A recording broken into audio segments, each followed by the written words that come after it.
Yes, sir. Yeah.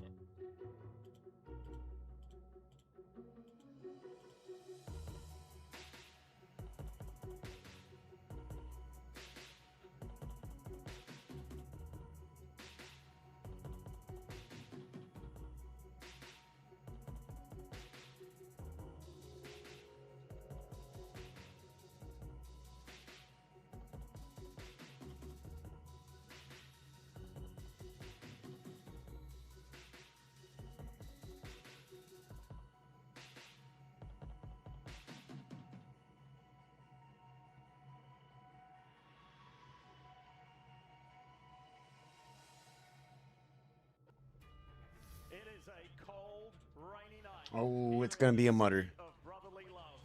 Philadelphia hosts the Monster Energy SMX World Championship for the third year in succession. But tonight is going to be quite the test.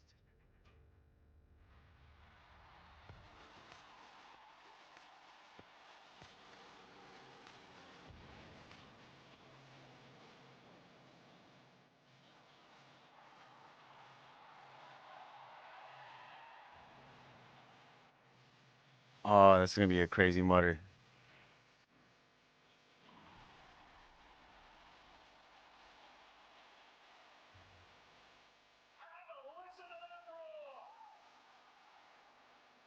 It is all going the wrong direction for the points leader. Look at Kenny. Kenny has done it again. This has been one for the ages.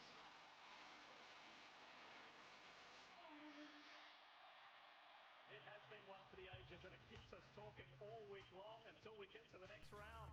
As NBC Sports welcomes you to the Monster Energy SMX World Championship, where after 14 rounds of racing, nothing is settled in the 450 class. Honda's Aussie star Hunter Lawrence holds the slimmest of leads, only 1 point over Suzuki's Ken Roczen. The veteran German racer has won 3 of the last 4 rounds as he chases his first Premier Class title. As we welcome you inside the Ooh, there's puddles in between the rhythms already. the Eagles here at Lincoln Financial Field. We're ready to go again. Hi folks, Lee Diffie and the GOAT, Ricky Carmichael with you with this thrilling championship between Hunter Lawrence and Ken Roczen. RC, we've seen leads as big as 10 points. We've seen the lead tied. It's now a solitary point with just 3 rounds to go. Using your racing, They need to get a good start. It's going to come down to a start. What attributes? What's going to get one of these across the line ahead of the other championship-wise? Well, I think out of those 2 guys, it's who's the strongest between the ears. I mean, when you talk about they both have 4 wins and 10 podiums, and they both have great speed. They're both in incredible shape. They have a great crew behind them as well. And really, who can manage the rest of the situations in these 3 rounds? We got some inclement weather here today, so you have to be the right place. That's the an right understatement. time to execute. Cross the T's and dot the I's. And they have never been tested like this. And what I mean by that is neither rider has been in such a prioritized position this deep into a Supercross season. So it is a thriller. Let's continue the chat about 450s as we say good evening to Will Christian. Will? Thank you, Lee and Ricky. Just incredible to see how tightly matched these two are through 14 rounds. But just as fascinating is to take a look back at both of their path through to this 2026 season. Both riders from overseas, Ken Roczen from Germany, Hunter Lawrence from Australia. And Ken Roczen made his US debut here back in 2011, just 2 years later in 2013, taking his first 250 Supercross title. Well, at that time, just a 13-year-old Hunter Lawrence was living back in Australia. Him and his family would make the move to Europe in 2015, lived there for a few years with Ken Roczen's father for the most part, and then moving in 2018 finally here to the US to settle. Ken Roczen is turning 32 years old this coming week. Hunter Lawrence 26 years old, and this is the first time with just 3 rounds to go in the 450 class that we have seen 2 international riders going head-to-head in all of Supercross history. And Will, I love that history slant, because if we rewind the clock to April of 2007, your old mate, New Zealand's Ben Townley, won the 250 East Division title. 4 months later, a baby by the name of Cole Davies was born. Townley is Davies' mentor. Tonight here in Philly, this guy Davies could wrap the title up tonight. Could win the same championship that his mentor did. It's a special night. He's just got to outscore Seth Hammaker by 4 points. Yeah, you talk about it special, and that's what he's been able to do. I think about how well his rookie year went last year, and then this year, this season, 4 wins, and they've been absolutely dominant, climbing up in the record books of some of the best who have ever done it in this 250 division. There is a whole lot to be excited about tonight. But Jason Thomas, I'm not sure we're all that excited about the weather. It's going to be quite the night. It is a little rough out here, Lee, and inclement weather and muddy conditions can bring chaos and unlikely results to the Super Motocross World Championship. Case in point, last weekend in Cleveland, both Seth Hammaker in the 250 class and Hunter Lawrence in the 450 class both failed to make the podium. So got to thinking, who could benefit most from mud and chaos here tonight in Philadelphia? Well, the aforementioned Seth Hammaker, he sits 21 points down. He needs a points miracle to close that down between here and Salt Lake City. And your defending 450 champion Cooper Webb faces a similar fate, also 21 points down. Both on the outside looking in, both needing a points miracle. And the mud and chaos here tonight might be their best and last chance to get back in their respective championship fights. This is definitely Seth's last chance. Today, weather-wise, went well for the qualifying sessions, for the whole lead-up, for the day portion of this Philly round of the SMX World Championship. But boy, look at these conditions. I mean, just absolutely incredible yesterday and today, and then unfortunately Mother Nature has came down, and it is about survival here tonight for a lot of these riders, keeping that bike upright. Remember, the live board is a little faster than the broadcast. Let's go in muddy, wet, treacherous conditions, and the guy who's got the most momentum at the moment, Nate Thrasher. Damn, bike smoking already. Off that win last week. Davies with a bad start at 7th place. Where he left off, getting another fantastic start, and Thrasher, dude. oh, he messes up. Romano, too. On that double. Nick Romano, Yo, what's up, Joe? aboard the 141 Monster What's going on, man? Kawasaki. Marcellisi there in the Dude, third it is a mudder. Check out these riders right now. This is about as good as the track is going to be for the rest of the night. You know, we always use Moto Pivot over here. Nick Romano, Check out their site for all the stats. They got some crazy shit.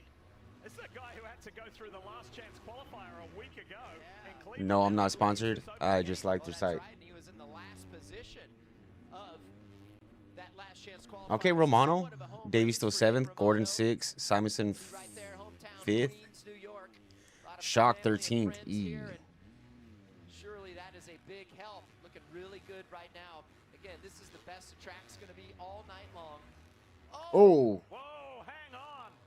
That was a good job. it's a mess out there tonight. Saved Dude, it's a that mess. nicely. And he's got, well, he did have 1.5 seconds over Nate Thrasher, but now that's disappeared. Really good job being done by Marcellisi Shocking to and 11th. Phelps and Devin Simonson. And Since then get 2 more Landon spots Gordon, and then he'll be podium good. A week ago, runs in 6th. The championship leader, Davies, in 7th. Yeah, I was really looking forward to seeing how Landon Gordon would do after that fantastic finish last week. Only his 2nd race as a professional. And unfortunately, with these conditions and it being wet like this, we won't get a fair shake and just see if he was able to back it up.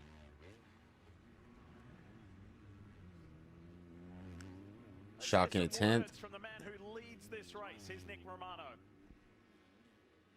I think it kind of stands out to everything. I think believe is you can just read it and see it. So for me, it was huge because throughout my process of being injured and all that kind of stuff, you have to keep. They honestly need to let Kawasaki should let McAdoo go. He needs a new team and then sign Romano. From Nick Romano, and just thinking about the mud here, it's the great equalizer, and the reason it gets that moniker is look at the results throughout the top 9 here. There are a lot of names that we're not used to seeing near the front. Mark Salisi, as you guys mentioned, Marcus Phelps, even Bukhari there in 9th. That great equalizer means that it doesn't matter if you I'm like an hour and a half from the stadium, and it was raining here all day too. These conditions command a different skill set. Dude, this is definitely gonna throw a wrench in both title fights. In a different way. I spoke about unlikely results off the top of the show.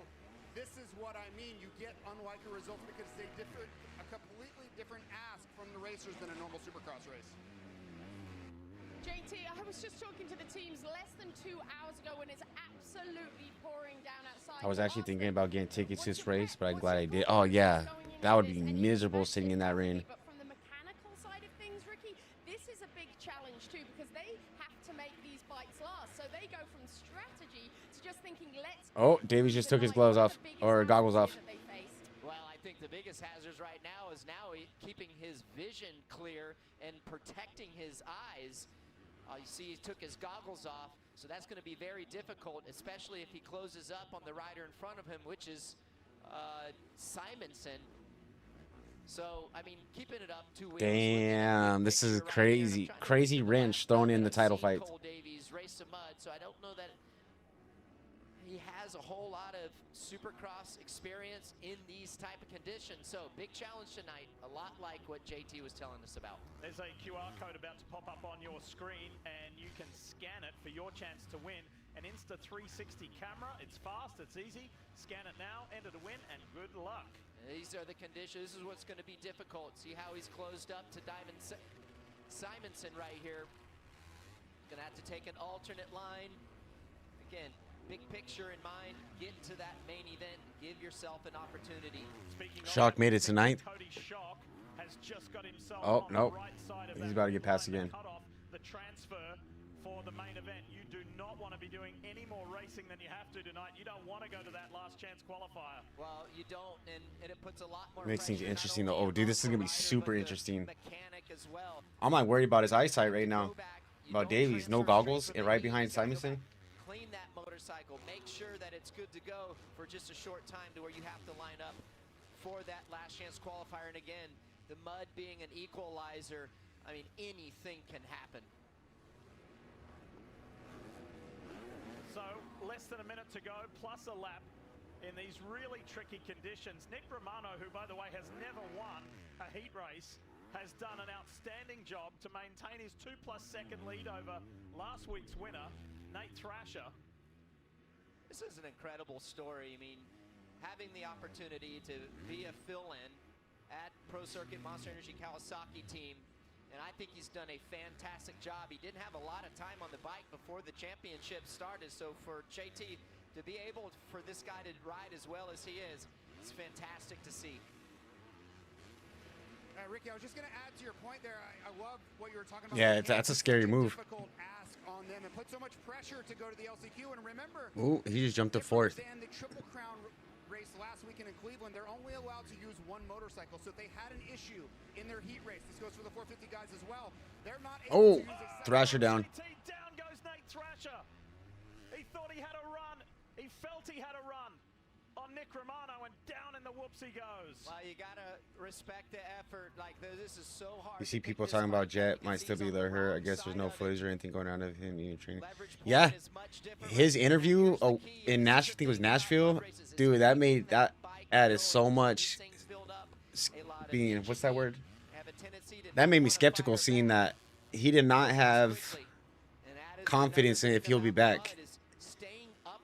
And then no footage. It makes sense. They need to, because with dude, Deegan's coming in fully ready. For the mental games, they got to say Jet's on his bike looking like Jet. They have to say that. How about Luca Marsalisi, the 24-year-old from Danbury, Connecticut, aboard his Triumph of Harrisburg machine, doing a terrific job. Even if he's not even riding like he is, they have to say he is. Several positions very effectively. And with all the prep Deegan has, I will not be surprised if he wins Paula. Hunter's gonna have the championship hangover. Let's see who else. Jet still somewhat hurt. Prado somewhat. He was on a outdoor track, but he's back on Supercross. Deegan's the only one coming in with all this prep. It's crazy. He's gonna be more ready than everybody in my eyes. Conditions aren't ideal, but he'll remember this for the rest of his life. That's Nick Romano's first heat win. Well done. And for Luca Marsalisi, this is an awesome result as well. Second in the heat and going straight through to the 250 East main. Yeah, he's pumped. All right. That feels good. Showed some good speed earlier today, and he's proud of that result, and so he should be. And Cole Davies. Good ride by Coleman. He fought all the way up to third. Well, he'll probably have some relief right there. Knowing that I'm skeptical he has an too. opportunity to lock that championship up. Let's remember Nick Romano's story. Yeah. Stepped away from the sport for several years. Jet's human, and the injury he has is a bad one. It's that lack of blood flow that hits that bone. But there's people that I've seen that have had that injury talk about it, saying like they still go through it. Well done, Nick Romano. We'll hear from him when we come back. Yeah, dude, that first race can't come soon. Oh, dude, I cannot wait for outdoors. I was even thinking, I wanted thinking damn, that'd be dope to go to it, but man, I'd rather see it on TV so I can see everything. Gordon has been doing good, has been doing decent. Dude, he's been doing amazing for a rookie. That first one, yeah, first turn crash, he was doing good before that. But getting on the podium afterwards,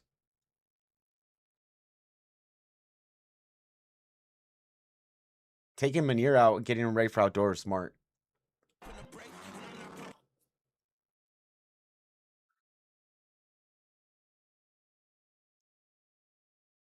If Star does it right, man, their future's set up.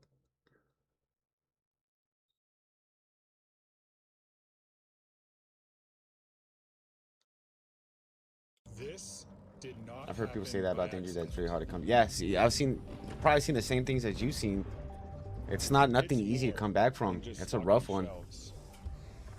This is 40 years of Everybody victory, thinks like how Jed did hard last work, year with his ACL, pushing came limits. back right away, killing it. always It's a different striving to be ballgame. better.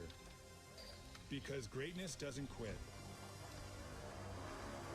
Rocky Mountain ATV MC. Get ready.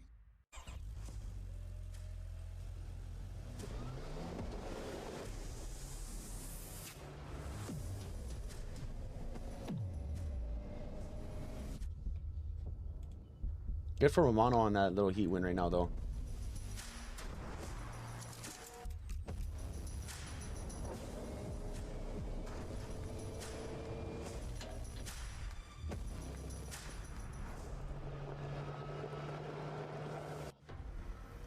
For those who live an all-terrain life, there's Wild Peak from Falcon, our legendary family of tires, born to conquer the most challenging on- and off-road environments, like the Falcon Wild Peak AT4W, with durable off-road capability, smooth on-road driving, better towing performance, and longer tread life than its predecessor.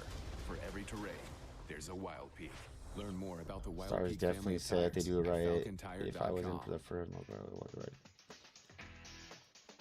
Monster Yeah, I mean, Energy SMX World Championship is that brought program to you can make or by break Monster people. Energy. And by Insta360. Capture the action in 8K with Ace Pro 2. The Bass Pro Shops opening ceremony, a little different.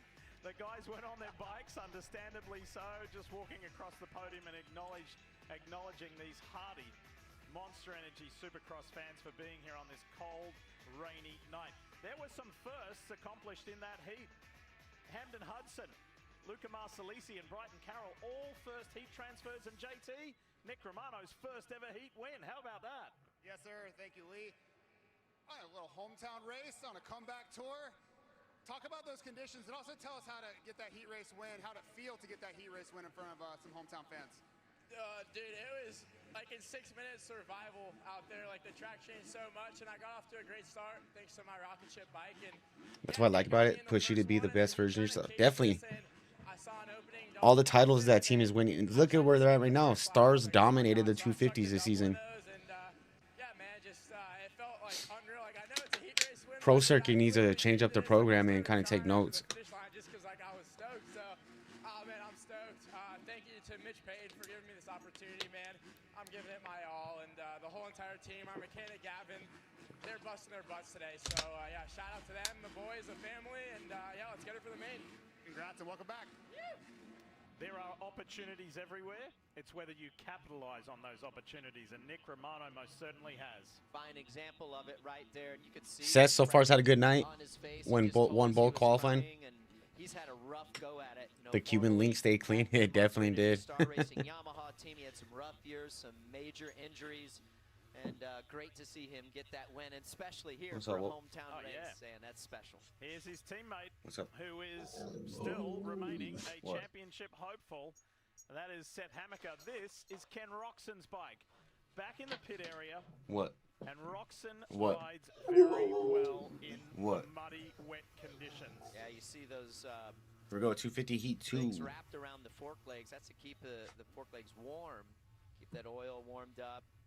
Suspension works better.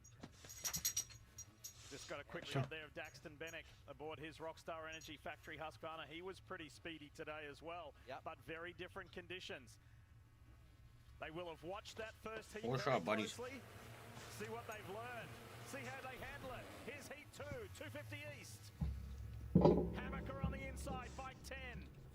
Can he squeeze his way through? Not quite. Ryder Floyd got away to a nice start.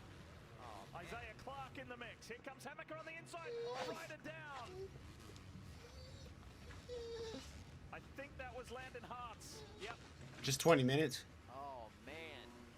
He got really lucky, especially going down there early on the first rhythm lane. That fool took his gloves off already. Great heads-up riding by all these great racers. Bennick 13. These gnarly conditions. Sometimes when the track is muddy like this, it opens up opportunities for someone like Ryder Floyd and other riders in this race to come out and get some potential personal bests. Great opportunity for some. Seth Hammaker makes his way past Ryder Floyd. Ryder aboard his Tylube Honda got off to a terrific start, but the man who sits second in the points leads this second heat. You can see right there Seth Hammaker messing with his goggles. A lot of these riders electing to use roll-offs, and what those roll-offs Hate to be the crew after this. Oh yeah. Is it has a string on the canisters. But the teardown process won't be that bad. With the dozers, it'll be still kind of quick. It'll just be messy. Isaiah Clark, it'll be so sloppy. His way into second place very effectively past Ryder Floyd, and then Jeremy Hand's in the mix. Henry Miller is there. Marshall Welton, who showed plenty of speed earlier today also. And Hayes Edwards is in the top 7. That's a great start. He narrowly missed out last weekend on making it through to do the 3 races of the Triple Crown. He missed out by 1 position. So close. It was Nick Romano who won Heat 1, got that last position in the LCQ last week. There's Hayes Edwards in that bottom box. Daxton Bennick has just got by the youngster from Texas. Where's Bennick? 7th. Ooh, all the way to 7th. Good job for him. Former MotoGP rider Colin. You know, sometimes when you're in these mud races, and it's hard to do, it takes a lot of discipline. But, see how Prado does tonight. Only thing with Prado, he's a quitter. Everybody says, hey, he did it last week too. He just seemed like he started riding around. Take care of myself, but especially in the mud, I feel like it's very, very important. And before you know it, if you're able to keep that motorcycle upright, you'll pick up quite a few positions from other people going down or maybe having motorcycle issues, mechanical failures. So it's super, super important to just be extremely focused on not hitting the deck, JT. Yeah, Ricky, and just to kind of follow what you're saying there, you know, you saw Landon Hartz go down, you saw Nate Thrasher go down. It's so difficult on the backside of that because you have 3 contact points with the motorcycle. No, it doesn't. Like, it gets stuck, and then when you do try to pick up stuff, it just runs out the side. Like, yeah, it's just. If you have a dozer, like I say, it won't be too bad. It's just, it'll be really, it won't be hard. It'll just be annoying and frustrating. So I'm with you. I would not want to be the crew doing that. What, Walks? What, buddies? What, buddies? Like you were saying, it's so important. Even if you go a little slower to avoid going down, and then in the main event, also protecting the motorcycle will come into play as well. Beat your ass, Walks. Beat your ass. Got your face. We were talking about young Hayes Edwards earlier. Here he is, trying to make the main event. See the base again, very slick, but at the same time, when that base is What, slick bitch? like that, it gets What? to where the mud isn't What? super deep, and sometimes I think that's a little bit easier. Oh, there he goes. You see, I was talking about how slick it was. Oh, the bike stop. Oh, There you can see, got your head. he's trying to get it back fired up. And it wasn't a major mistake. Oh, well, that's the thing. It's so slick. He went to come out of that corner. He just touched the throttle. I know Where there are a it lot of slipped people blowing around. Jets out, but this could be the best, closest Game racing. over. Hate to Oh, I see mean, that, man. as soon as I knew or heard Jet was out, that's what I immediately thought. Immediately what I thought. Like, ooh, this could make for an interesting year, and we sure have. Left of your screen, so that is 5th place now as he got by Imagine if Roxon and Hunter have a bad race tonight. Not too bad, but a bad race, and Webb like wins, and we go into the last 2 races with a 3-dog fight. Remember Sexton? He won.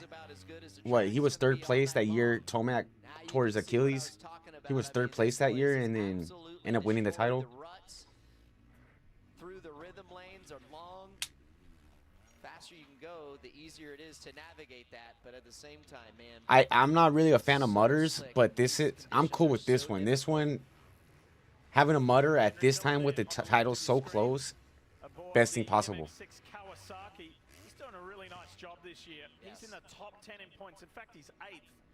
Oh, we got Chisholm back today. Actually, even though we're on a 250 race, we got him back on a 450 on a green bike though. This season, both in the 250 West Division and East Division, have some personal bests. Yeah. Simonson, one of those guys, breakout years as I like to call it, and it's a testament to the hard work that they put in, not only the riders themselves, but the teams as well.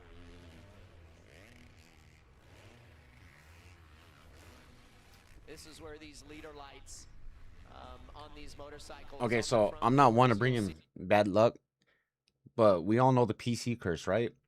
It's gone good for PC. Handmaker's won both qualifyings. He's about to win a heat, and Romano won a heat. I'm nervous to see what's going to happen in the main event with these guys. Holds it at the moment. Nice is 10th. Luke Clout was there just a matter of a moment ago. It is changing crazy, and look at poor old Hayes Edwards has dropped all the way to 19th and no longer in the lead lap after just a little spin, and then the bike stalled. Well, yeah, once the bike stalled, it's so hard to get back going because your clutch is compromised as well. Not good. You often hear us talk about how important the start is, especially in these conditions. Well, guess what? You can now bet on the 450 main event. Perfect, right? Perfect time for a mutter. Dude, this is the perfect wrench the series needed. It is live right now. Scan that flow code or visit nxtbets.com/playsmx to claim a This could hinder the 251. I didn't. It could, if anything, it's gonna give Handmaker an extra week. You know, just racing your race and staying on. Yo, oh boy! Now that you said that, you know something's gonna happen. It's going to become more crucial and more important to be Every time it goes good for Pro Circuit, dude, fucking some bullshit happens. Throughout the night here. Final lap. CJ Bernard, it's worth saying, by the way, aboard that Gizmo Racing Yamaha. Bernard is in 9th. He has never transferred directly out of a heat to the main. It's a Damn, Bennett got himself all the way to 3rd. We saw 3 do that in the first heat, plus Nick Romano's first win.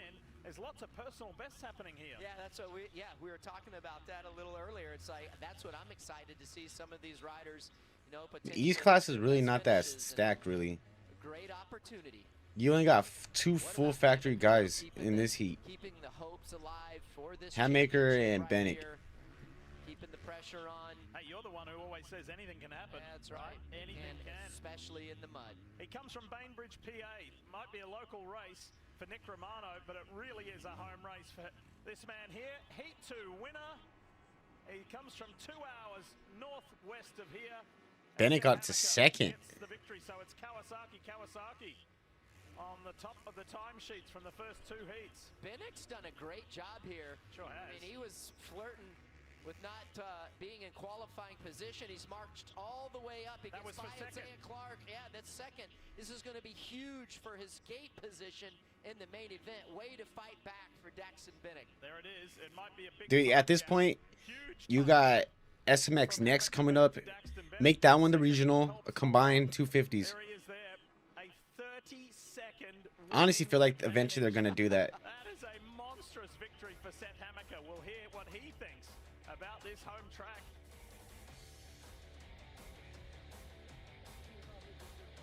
There's lots of people interested in You got the new rule where you have to be 18 to be pro. The SMX Next guys, they got amateur contracts now where it's SMX Next contract type shit. I forget the name of it. But make the next guys regional.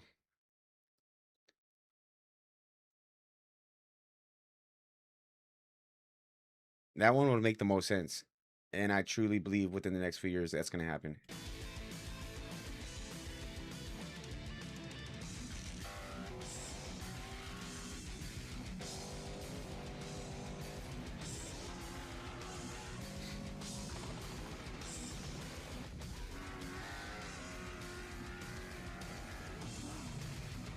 If they want the sport to grow and then they're starting to do these NBC contracts, whatever deals, you're going to have all riders, all your top guys every week. You're going to have to. The 250 class is not just, how do I say? Yeah, I don't know. I don't know how to put it in words. They just, yeah, I'm with you. They need to combine them. And like I said, I think it's going to happen.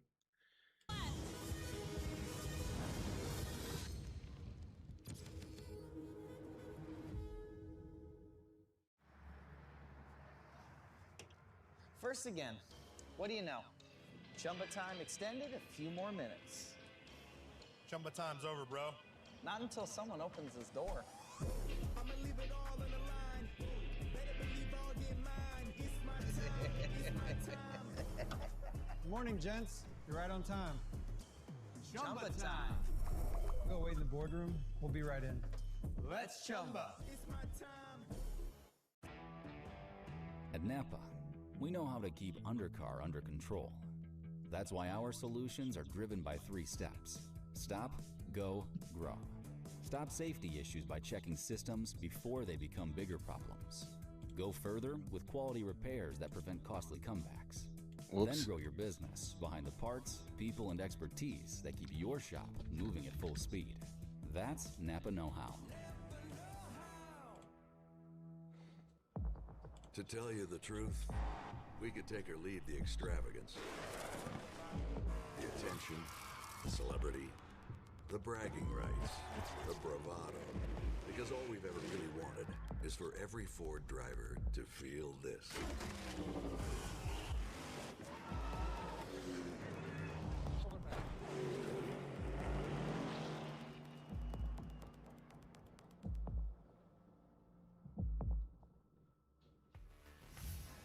Welcome back to Philadelphia. Heat Race 2 winner, Seth Hammaker. You made that look pretty easy. I don't think it was easy, but you sure made it look like it. What's the game plan for the main event? Yeah, try and execute another good start like that and kind of ride like I did. I felt like I was kind of just hitting my marks, being patient.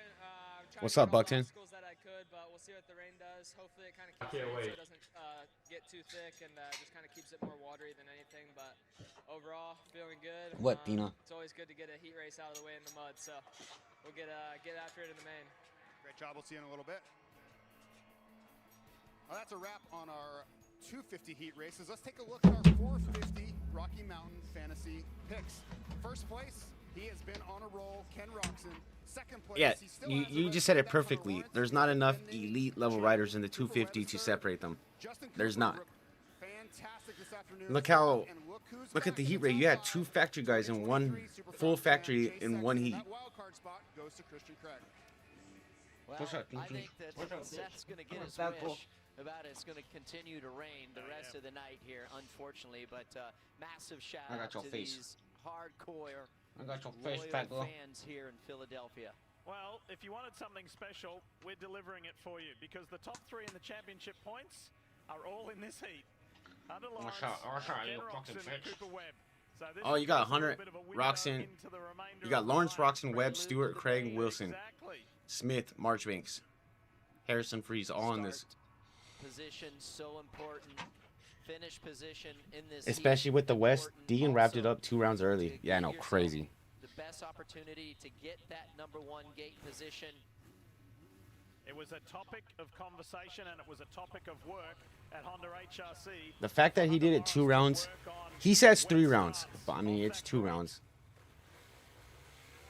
Let's see how he executes tonight.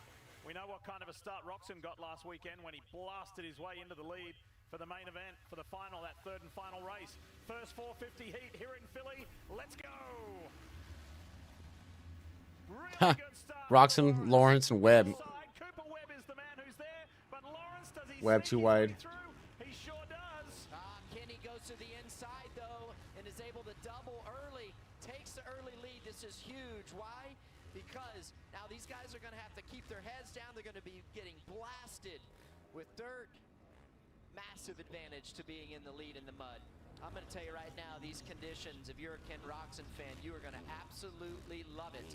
Not saying that these other riders aren't good in the mud, but I like Ken's chances because of these conditions here. Before we came on the air, you said this is playing right into Roxon's hands. Why is he so good as Cooper Webb leaps his way into second?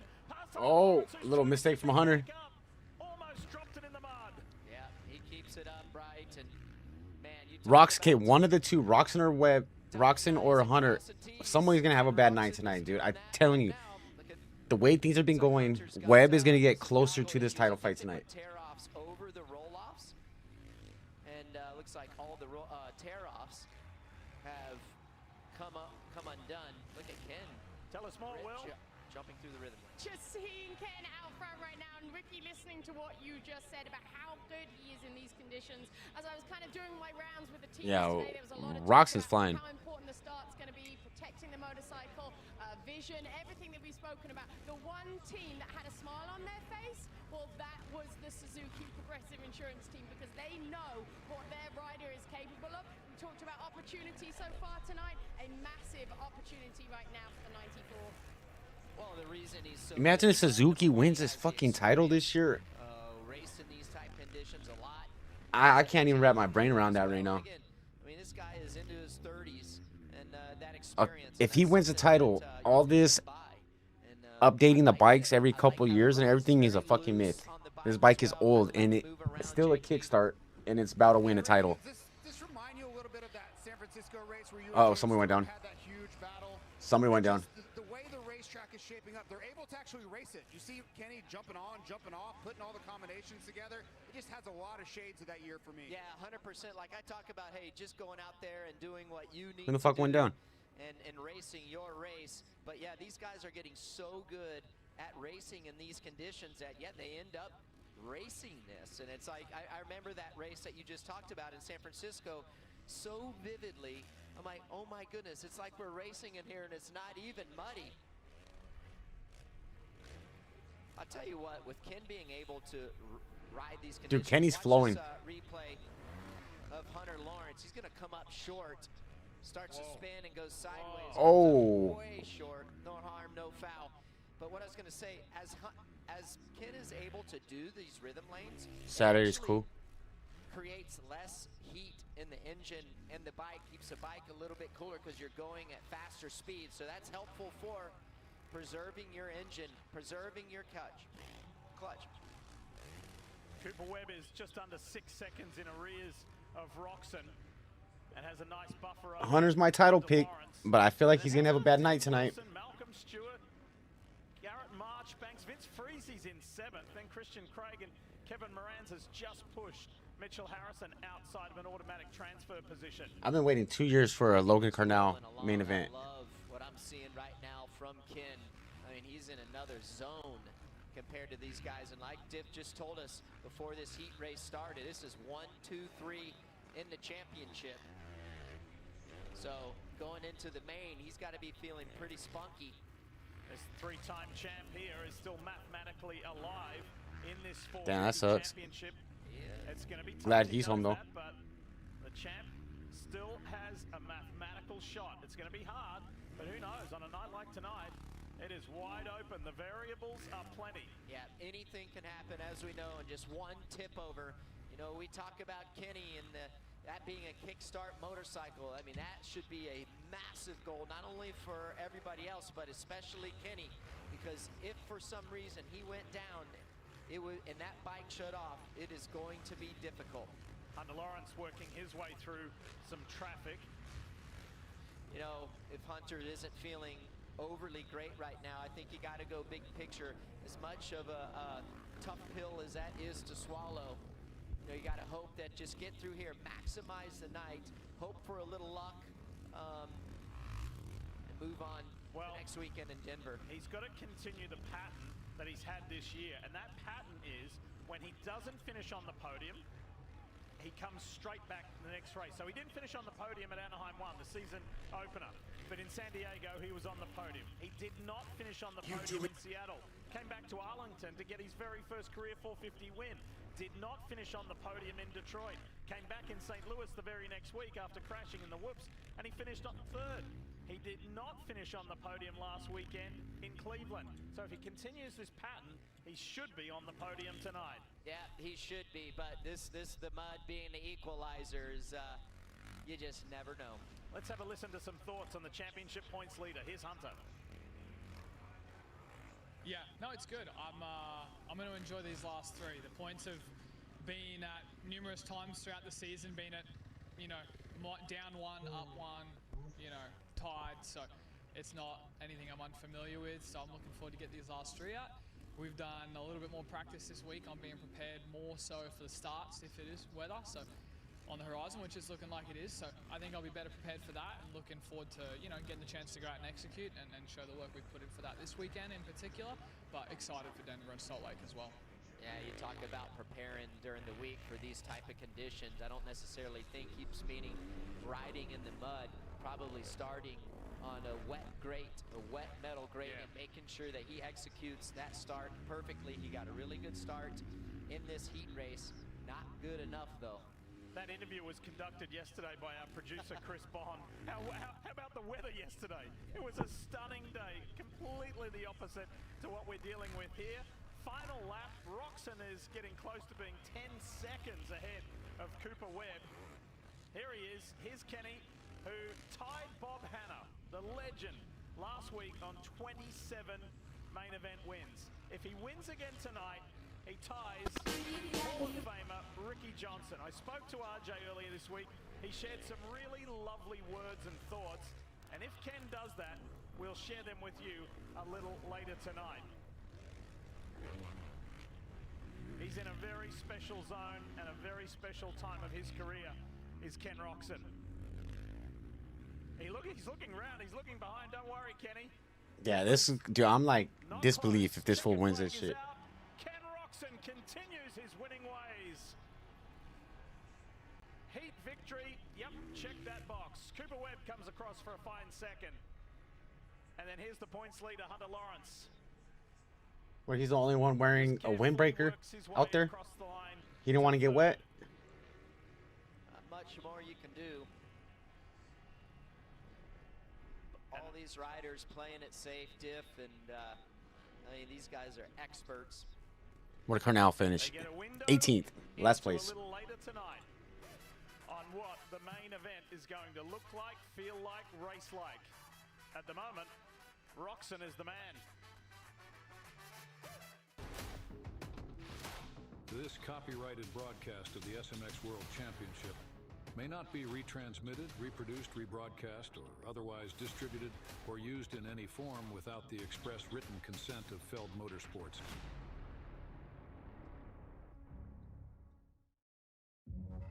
This did not happen by accident. Tunnel. Oh, this is going to be The fantastic. fans are seeing him come down the tunnel. It's that Steeler than logo, just stopping tears streaming shelves. down the face of... This is 40 years of breakthroughs, hard work, and pushing limits. Always striving to be better. Because greatness doesn't quit. Who got in this one? Cooper, J. Coop, Sexton, Prado, McGrath, Savachi, Ferrandis, Hill, Barsha, he's back, Clayson, and Nichols.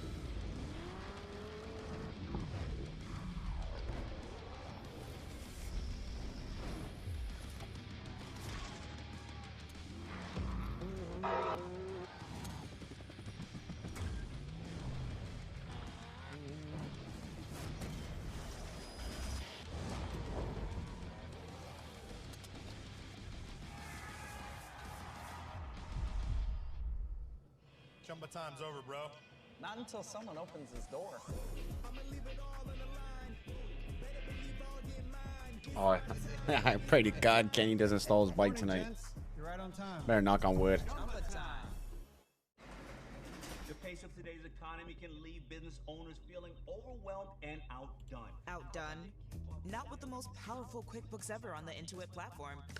With a team of AI agents who tackle jobs for you. Morning, payroll's ready.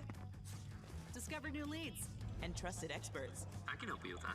That's great. Who solve problems with you. With the right team and the right tools, they can outdo anything that's holding their business back. Outdo it with Intuit QuickBooks. Good luck going after our fans. We have a Huntrix meal at McDonald's. You mean the Saga Boys breakfast meal? Ours has Ramyun McShaker fries. Ours has hash browns. Hash browns. Zoe! It's a battle for the fans. Can't say thank you enough to these hardy fans here in Philly. Yes, you see them at Eagles home games throughout the NFL season in all kinds of weather. And the weather hasn't been playing particularly nice tonight either for us here in this round. Third year in a row, by the way, of Supercross in Philly. First 450 heat done, and Will Christian is with the winner. Thank you, Lee. A very muddy winner. Congratulations, Ken. It's always tough to navigate a mud race. It's the great unknown, even more so when you're in contention for a championship like you are. So how good does it feel to start the night off in these conditions the way you just have? It's great. You know, we got step one out of the way. The heat race is almost scarier than the actual main event. You know, it's just about making it in because we know things can happen in a jiffy right here. And before you know it, you're on LCQ, and then that's not where you want to be. So great heat race for me. I felt pretty comfortable on the track, and what can I say? We're dirty-faced kids for life, right? We'll let you go clean up. Thanks so much. Congratulations. Yeah, absolutely incredible performance there in that heat race. And I said it, I love his chances tonight in these conditions. He's just so mentally sound, and how he rides is very, very incredible. I think he's going to put on a great performance here in the main later on. Talking about great performances, how about Justin Cooper, who just goes from strength to strength? He's been on the podium 2 of the last 3 races, and for the first time this year, he was the quick qualifier. Yeah, he was, and again, this track was awesome. Yesterday for press day, and then earlier today for qualifying practice, and it was shaping up to be an excellent racetrack. How about Monster Energy Kawasaki's Chase Sexton? I think about this guy, I think about San Francisco a couple of years ago. That was horrendous conditions, and he came away victorious. Yeah, it was way gnarlier than this, and one of the reasons it was gnarlier and more challenging is because the dirt was so much heavier. Let's see Sexton. Let's see what he does. So it We made want it way harder to navigate and manage that motorcycle. Hey, look who is back. Yes, that familiar Kyle Chisholm on the Partzilla. Last year we were talking nothing but retirement. Well, Scrolling Twitter, yeah. it was going to be his last race as I get sidetracked sometimes doing that. He would come back and do it. Kyle Chisholm is back in the house. Different team, different bike, but there's so many people who went up to him yesterday. Justin when we Barsha. first got here and just said, welcome back. And it's a huge welcome back to Bam Bam. Justin Barsha is here after missing every race since A1. That horrific crash and injury that he suffered. Well, he is back. Hey, and do not sleep on this guy and his. What if he wins the heat right now? Conditions like this. Won't be surprised. he could certainly get up there. Wouldn't that be an incredible story if he came out here and got to win his first race back? He kind of joked with us a little bit yesterday and said, I guess I was riding too good at the practice track. They told me I had to come back to work. Yeah, no expectations, just one second. Oh my God. I'm not, you know what, I'm not even gonna say, I'm gonna let the TV happen. 450s. Watch Jorge Prado on that 26. Red Bull KTM. The Spaniard has been spectacular when the gate drops, and there he goes. Straight to the front.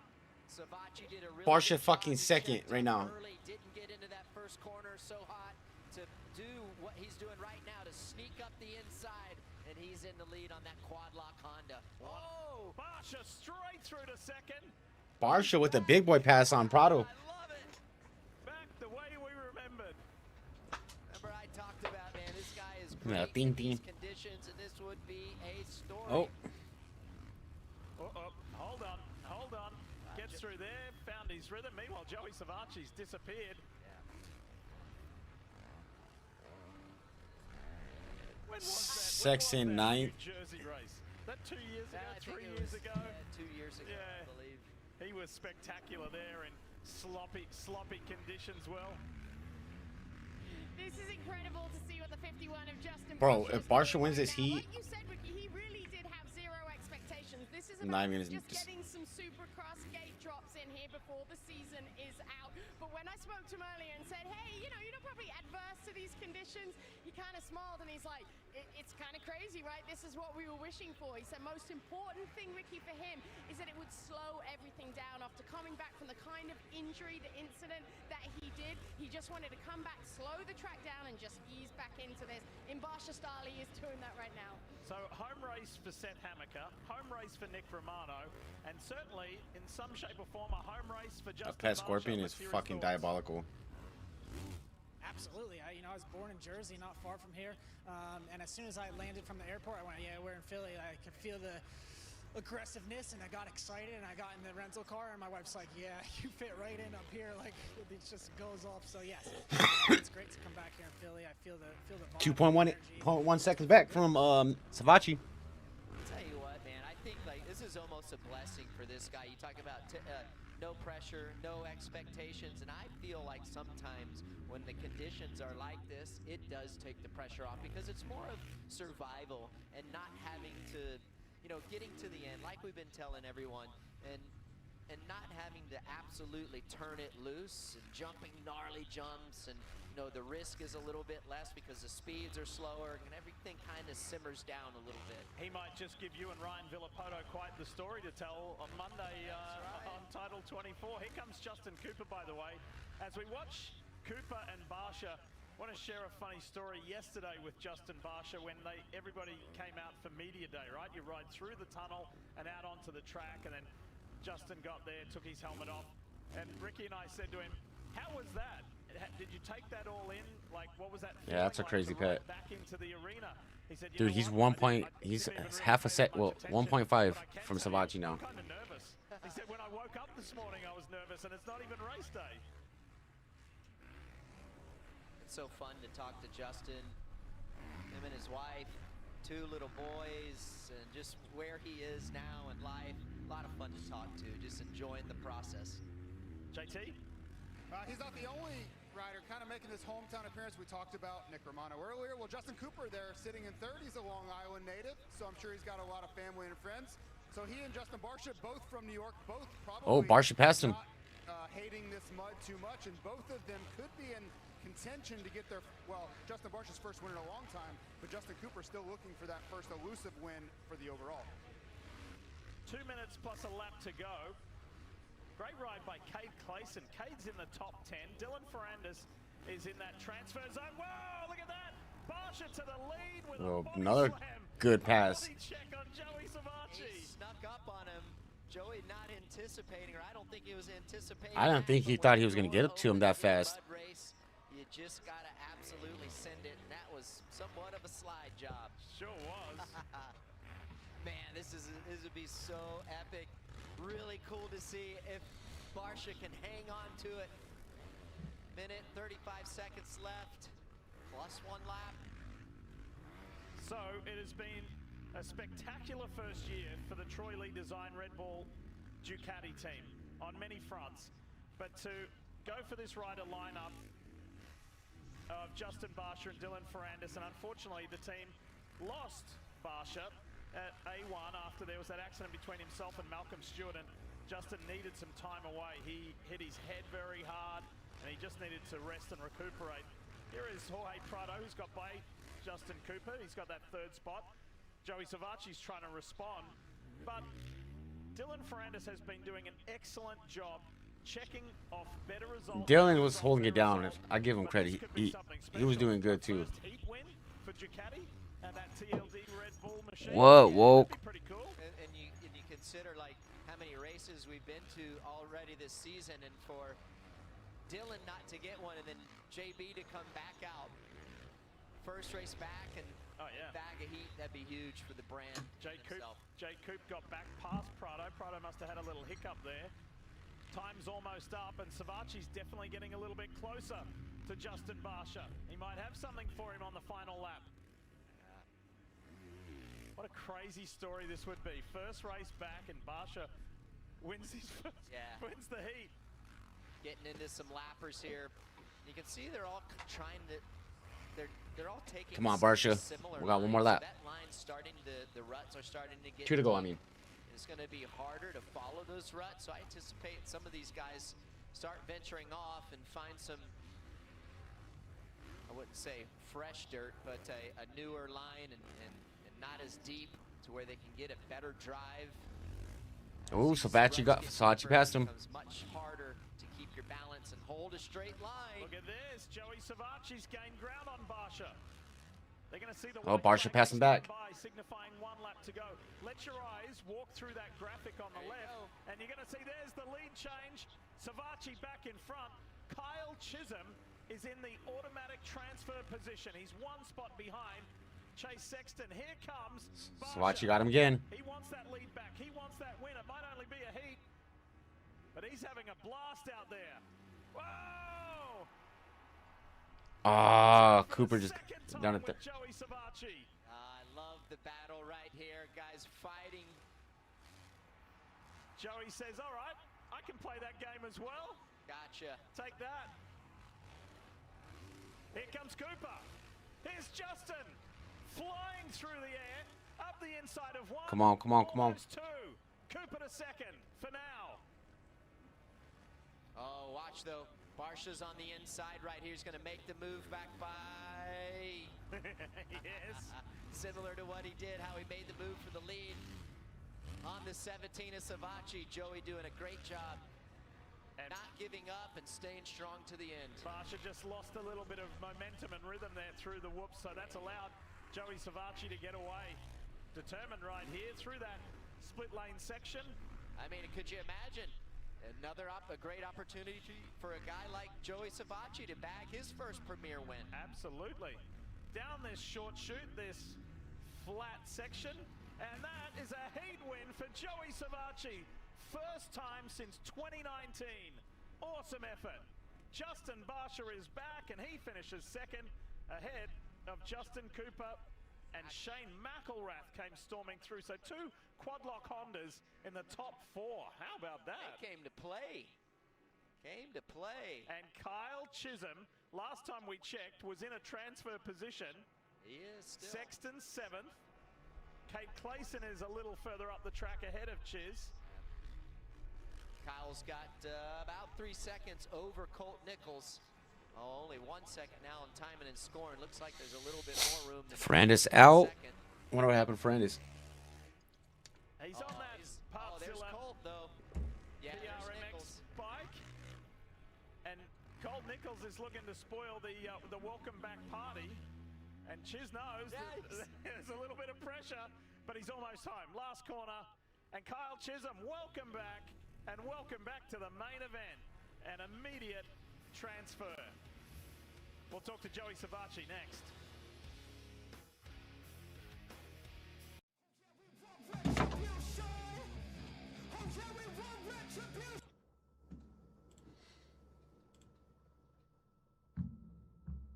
That was a cool little heat.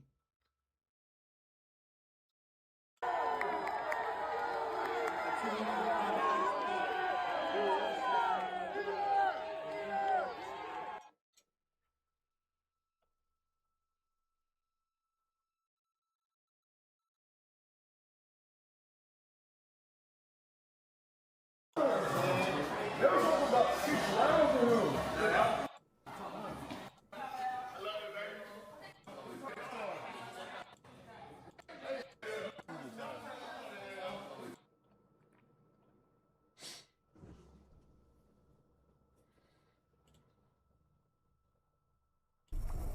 wait in the boardroom. We'll be right in. Let's chumba. To tell you the truth, we could take or leave the extravagance, the attention, the celebrity, the bragging rights, the bravado.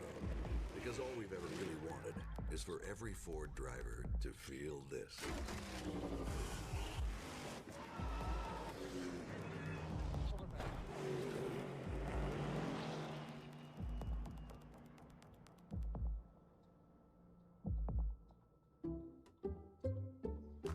I checked Allstate first and saved hundreds on my car insurance. Unfortunately, I did not check my outfit before meeting my girlfriend's family. Checking Allstate first was an excellent plan. Not checking which team my girlfriend rooted for? Yeah, not great. So check Allstate first, and you can save hundreds. Ex-girlfriend. A wet and very, very muddy night here in Philadelphia, but the So pressed wood is just literally pressed wood. some awesome Supercross racing Good to know. goes down tonight, and the heat win here going to Joey Savacci. Joe, congratulations. You weren't going to settle on that. It would be easy to settle out there in these conditions, but you and Justin Barsha, Jay Coop got in on it. This is your first heat race since 2019. It's been 7 years. You wanted this one tonight by the looks of things. Yeah, I mean, it's obviously we got a great start, put ourselves in a good place, and my opening 2 laps were really good, and then I kind of just started to settle. So that was a little bit of an awakening, and man, it's on one hand it's nice to have Barsha back because it's I'm glad to see he's healthy and everything, but oh man, he makes it difficult. It's funny because I've known him for so long. We were on 60s at MTF, and he used to bully me then also. So it's full circle. Yeah, first time heat race win since 7 years. So. It's long overdue. I'm just happy to do it in front of this crowd. I'm pumped that they're sticking it out, and let's do it again in the main. You may have got bullied, but you got a smile on your face with it, Joe. Congratulations. See you here soon. Thank you. Long time coming, but worth the wait. Well done, Joey Savacci. You often hear us say it's only a heat. They say it's only a heat, but that is important. That's very special for him. So are these fans, by the way. And speaking of the fans of the city of Philadelphia, you know that this place holds a unique spot in American history. There was no way we were stopping Jason Thomas from taking it all in for this week's Racer Extra.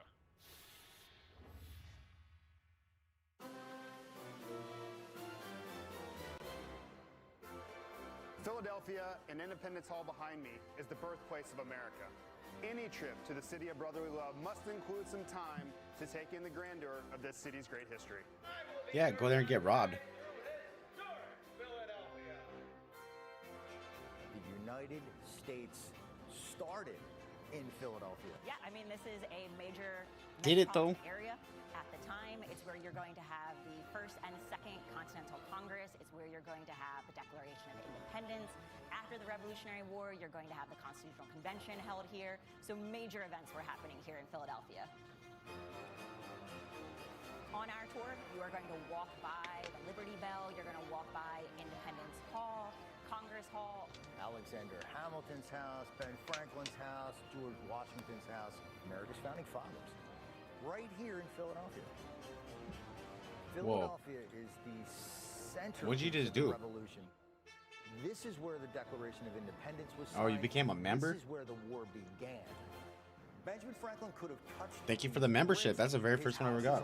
Oh yeah. Here, Benjamin Franklin would wind up being one of the most famous men in the world. Obviously, for the 250th celebrations in July, we're having all the different fireworks displays, museums, parades. Just so many events are happening in Philadelphia. It's a great time to come and visit. It's always special to come to Philly. And that fire inside Justin Barsha is well and truly alive. He's back to racing, back to making moves, and back where he belongs. terrific to have him. Just be out here for like a minute. LCQ time. Next generation of riders around the world, from backyard tracks in the US to pump tracks across Europe. Want to secure a new Stasic for you and your little ripper? Well, I'm scan doing the great. QR How are you code doing? and send in your video. Check out 4-year-old Never Marzulo from Roanne, France, attacking the pump track on his 16E drive, pumping through the rollers, carrying his speed, and showing the world what these little rippers can do. Get your rider started at Stasic.com. Stasic, a decade of innovation, a generation of riders. These men, they murdered my family. From here on out, it's me or them. I will help you. Clean kills come with training. Patience, exploiting your target's weakness. I'm gonna make this right. If you can stay hidden, you will have the upper hand. And they'll never see you coming. Rocky Mountain ATV MC, retailer, distributor, manufacturer, product developer, parts tester. This is what we do. But who we are is something much simpler. We're riders, like you. 100% employee owned and operated, a company built by riders, entirely for riders. Rocky Mountain ATV MC. Get ready.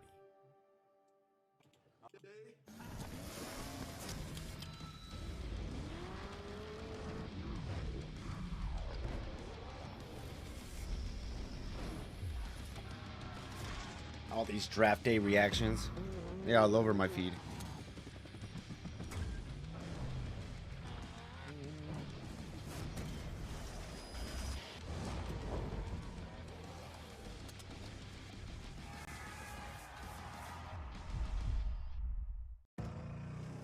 Style or substance. Somehow, it became one or the other.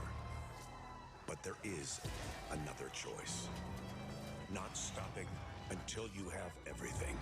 In the GMC Sierra. A total value of over $11,500 on this Sierra 1500 model when you trade in an eligible vehicle. That's 20% below MSRP. And Doug. Thank you both for coming in. I'm a bit worried about Doug Jr.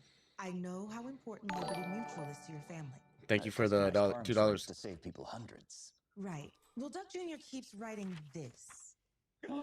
This Junior. Well, at least he spelled insurance right, right? He did not. Only pay for what you need. Liberty, liberty, liberty, liberty. Yo, time is up. It's mine right now. I came to win and snatch that crown. SMX Next here at Daytona. All these youngsters have their sights on making it to the big time. Caden Dubney wins. So much speed, only 16 years old. Gotta grind for the goal, gotta grind for the goal. You look at the lap times, these kids have the speed to run top 5 in the 250 class.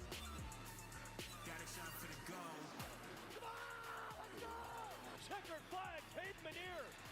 In his first appearance in SMX Next. Gotta shine for the goal. Big goals, big dreams. Deacon Deno from the whole shot to victory. That's 3 different winners in SMX Next this year. Vincent Waves, the SMX Next winner. Look at him. That's an experience you don't get. Burn it down, bud. Big goals, bigger dreams. Work hard, get wins. They may not be household names just yet, but they are on their way, and this is so important on a global scale to give these youngsters, the stars of tomorrow, a chance. Oh wait, it's not LCQ. We got SMX. It's our championship night for them. Presented by US Army over the course of Vincent Way, practice crash, out 4 to 8 weeks. Who then went up to make his pro debut. Deacon Deno and Vincent Way. Unfortunately, Vincent crashed earlier this week. He isn't here tonight. So, speedy recovery Vincent, heal up fast, and we can't wait to see you back at the track. Will this trend continue, Mr. Carmichael, where we get another different winner? Anything can happen in the mud. Maybe it's that guy, number 9. This is the SMX Next Supercross AMA National Championship race, and it's on here in Philly. Deacon Deno got a pretty good start. There he did, whole shot. There he is. Key to do in this rhythm lane. On the first lap right there, you can see he's able to build a gap. Now it's going to be survival, keeping that bike upright. Caden Manier was the rider who went down. There is another rider down. Oh. Lawton, as he gets himself help and back up again. This whoop section is going to be extremely difficult. And the reason that it is because it's so hard to keep your balance up when you're going that slow and there's ruts going on. Come on, Malinowski. Very, very difficult just because of the slow speeds to keep that balance. Kate Johnson's got away to a nice start. Manier got up to 9th. Well. He's on that 177 Kawasaki. Jeremy Fapani is up there, but Deacon Deno aboard his Triumph is just streaking away. Clear vision for the time being, despite the rain pelting down. Oh, whoever was in third there just dropped it. Oh, Manier. Yep.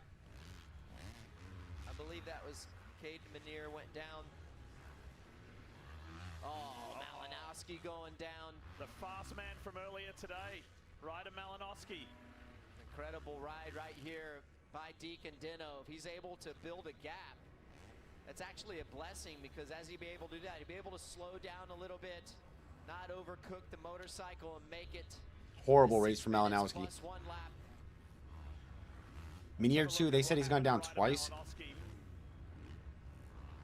Aboard his Club MX. Where is he? Yamaha. There he is to the inside. Oh, no, sorry. Oh. Yeah, just crotch rust coming out of that corner right there. And where that bike is, on the up ramp right there, is an incredible, difficult spot to pick that motorcycle up. You can see right there just struggling, but he does the right thing. He falls down by doing it, but to get that bike turned around makes it easier to pick up. Oh, man. I think that was Kaniga who fell right on top of the finish jump a little earlier, where you were thinking it may have been Caden Manier. I think it was Kaniga. Manier's still making his way through after that first turn crash, so he's back in 7th. I'm gonna say Manier fucking went down twice. The way they said, made it sound like. Foxborough in the wet, so conditions playing his way. That was brutal conditions. Remember how thick it was and how heavy the dirt was? These riders were absolutely crawling through there, but keeping it up.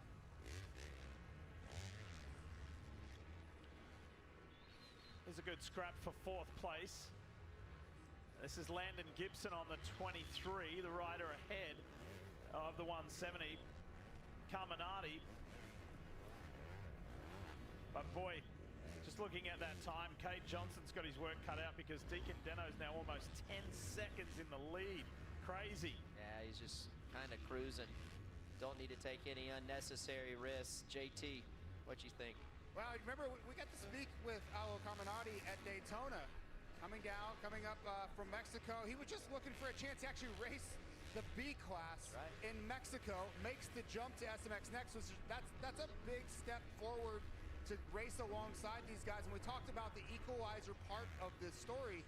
He really has kind of been on the outside looking in of this SMX Next race, but here he is, not too far away from possibly a podium here, RC. Yeah, I remember it.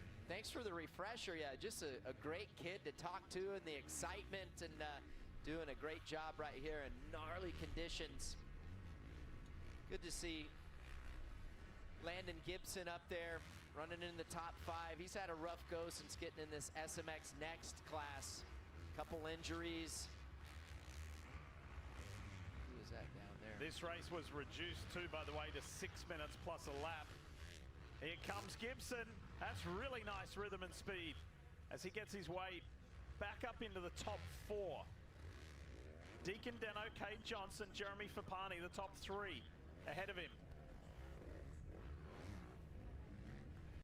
And unfortunately for Monster Energy star Yamaha's Caden Mania.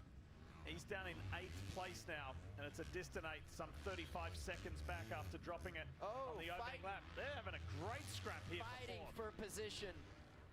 Okay.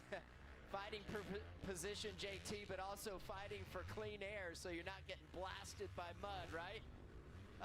Yeah, exactly. No, and you just think about the opportunity for a kid like Landon Gibson or Caminati here. And Landon Gibson was one of the stars for the last couple years, and we haven't seen a lot of him. Big expectations. He's a part of that Rockstar Husqvarna effort, wanting to go up to the factory team. So this is a great opportunity for him to get back to form, try to land on the podium as he's still looking forward. That Fapani 3rd spot is just looming right ahead of these guys. Well, you talk about the SMX Next program and what this was created for, to give these young and up-and-coming riders opportunities to be on the main stage, get their feet wet before they move over full-time professional SMX racing and Monster Energy Supercross, Pro Motocross. And boy, is this a learning experience for them. They're getting the full deal. We got to spend some time yesterday with Deacon Deno, with Cade Johnson, with Caden Mania, and also Ryder Malinowski. And they shared with us that it's been very motivating for them to see riders this year alone. I mean, we can talk about the Cole Davies and the Hayden Deegans, but to see riders this year like Landon Gordon and Caden Dudney go up to the pros and race with the big name riders, and they can see those tangible steps. So that's exciting them. Here is Jeremy Fapani doing a really nice job in 3rd. Final lap. Been getting some help from John Tomac. Yeah, they really need to make this one the regional. Make 250s every week as with the 450s. Meanwhile, back up front in his own zip code, aboard his Triumph, is Deacon Deno. Yeah, really incredible job, especially going back to that start. He got a good jump, and he was able to execute that first rhythm lane, and you could see it plain as day, the gap that you're able to build. Now, if he can make it through, I believe this is going to be the toughest part of the race if he wants to get this win. Get through here smooth, keep it upright. You can see he's going how many seconds ahead? Taking his time. And he's been working very closely of late with Ivan Tedesco, and he said it is just brilliant working with Ivan. He has learned so much, and not only is he learning, he's delivering, because Deacon Deno, if he stays where he is, will be the only rider to finish in the top 5 in all 5 of these SMX Next presented by US Army events this year. Well, the consistency is where it's at, and you just said it right here, and this is going to be an incredible feat. Look at that. The 18-year-old is going to be the first multi-time winner, and this is a national championship race. Deacon Deno does it. Well yeah, done, good for Triumph. Wasn't quite close enough to take the fight to Deno, but that's a great second, and finishing out the podium is Jeremy Fapani aboard his KTM.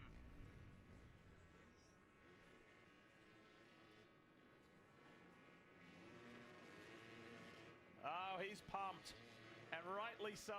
Deacon Deno wins the SMX Next Supercross AMA National Championship race here in Philadelphia.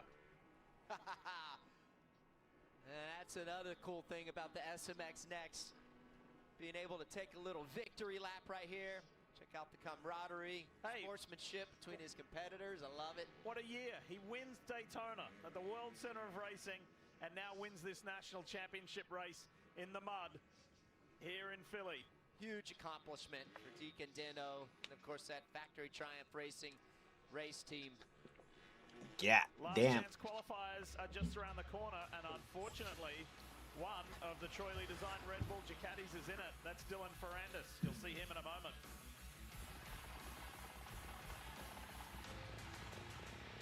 Chumba time's over, bro. Not until someone opens this door.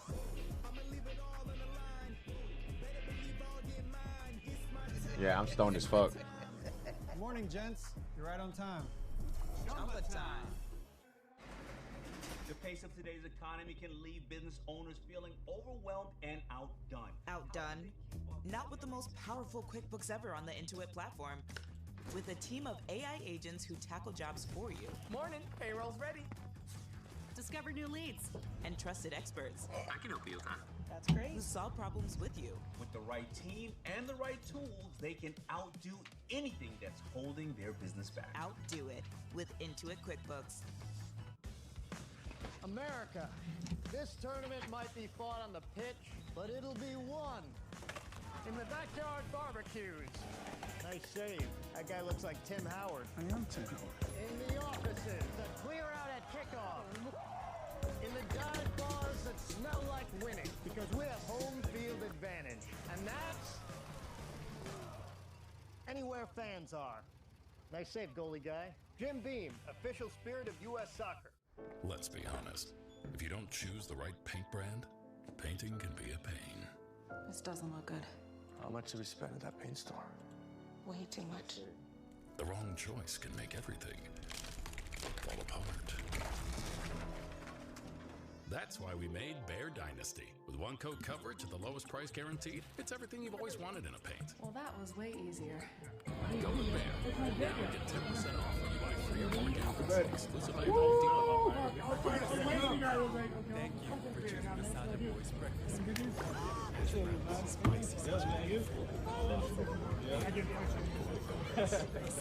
My protege today. My protege today.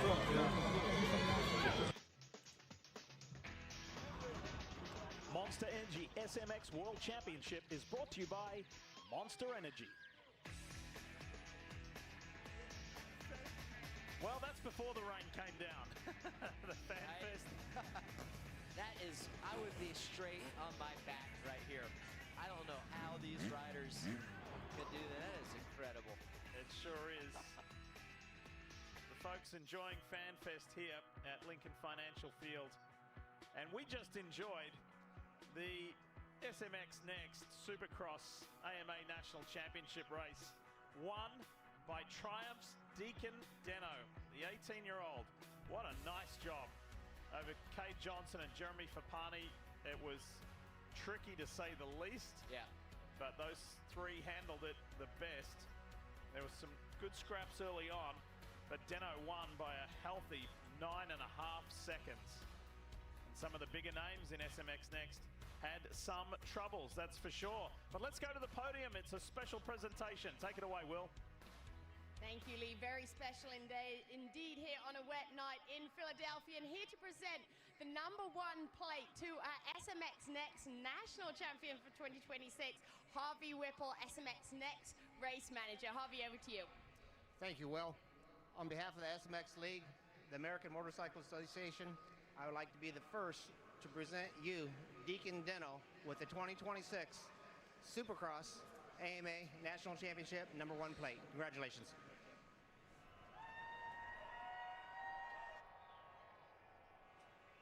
Congratulations, Deacon.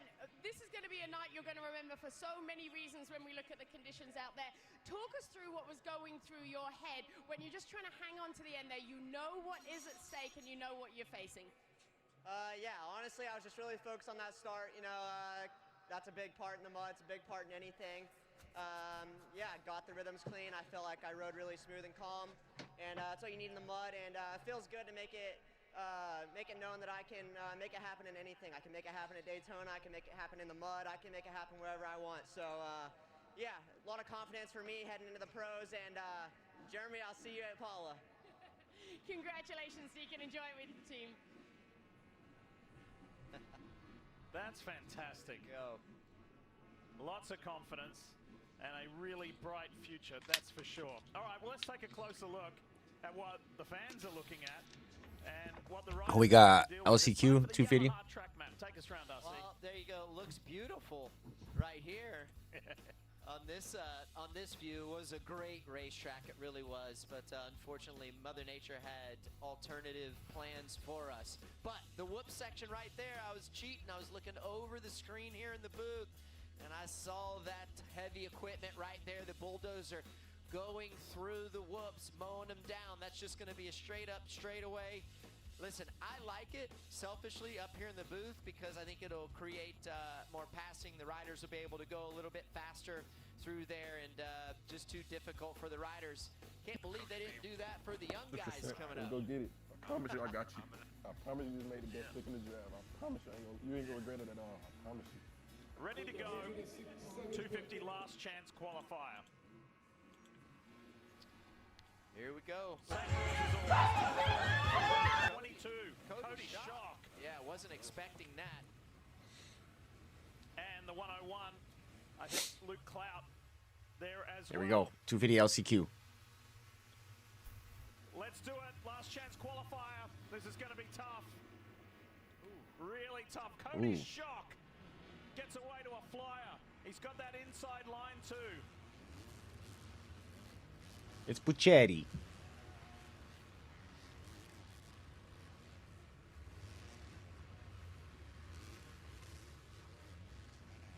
Watching Cody Shock right here, Diff. He just got to keep it cool. Get into that main event.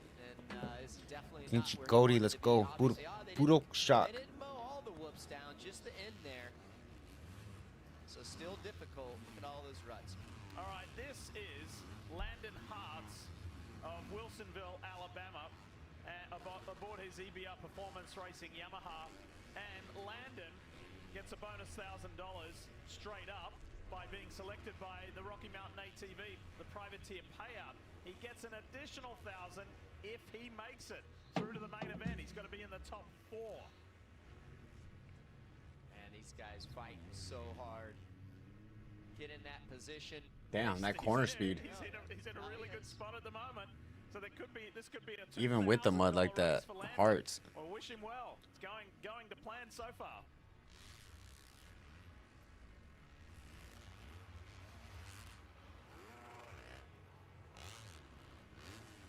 If we talked about opportunities for some of these riders. Oh, Hart's trying to make the move. But talking about opportunities for riders, you know, to have personal bests or get their first wins, whether it's a heat race, main event.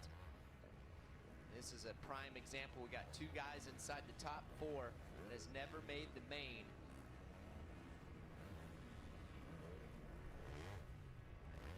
It's a really good effort from the 140 of Russell Bucheri. Bought his 3D Racing KTM, sitting second.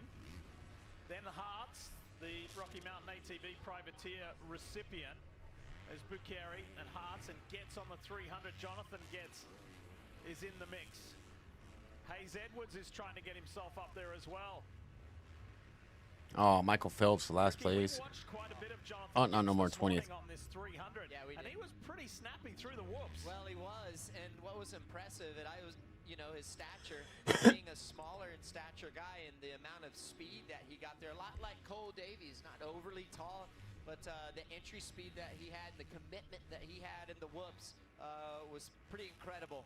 Loved what I saw from him. Oop. Slipping and sliding there a little. Yeah, it is getting slick. Rain just absolutely coming. I do got an all red Husky. Relentless, JT. Well, you see Cody Shock out there, and once he gets a lead, which I kind of expect him to be able to pull away, the caliber of rider Cody Shock is. You know, Ricky, you touched on this earlier, but protecting the motorcycle is going to be really important.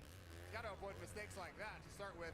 But he's not going to have a lot of time. The mechanics are not going to have time to maybe put a new clutch, to do a lot of maintenance work before that main event. They're going to try to get it clean and get him back to the starting line.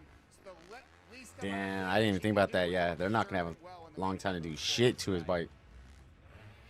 I think for him, JT, to expand on what you're saying, I mean, the caliber of rider. I mean, he expects to be in his mains, contending for podiums, possibly getting a first win. We're talking about a guy who's 4th in the championship. Well, that's what I'm saying. Yeah. So, like, this is probably frustrating for him, for sure. Challenging night, but you know what? You got to do the best that you can, and we know he will do that. Look, That just shows the lack of depth. He's fourth in the championship, and he's had a horrible season.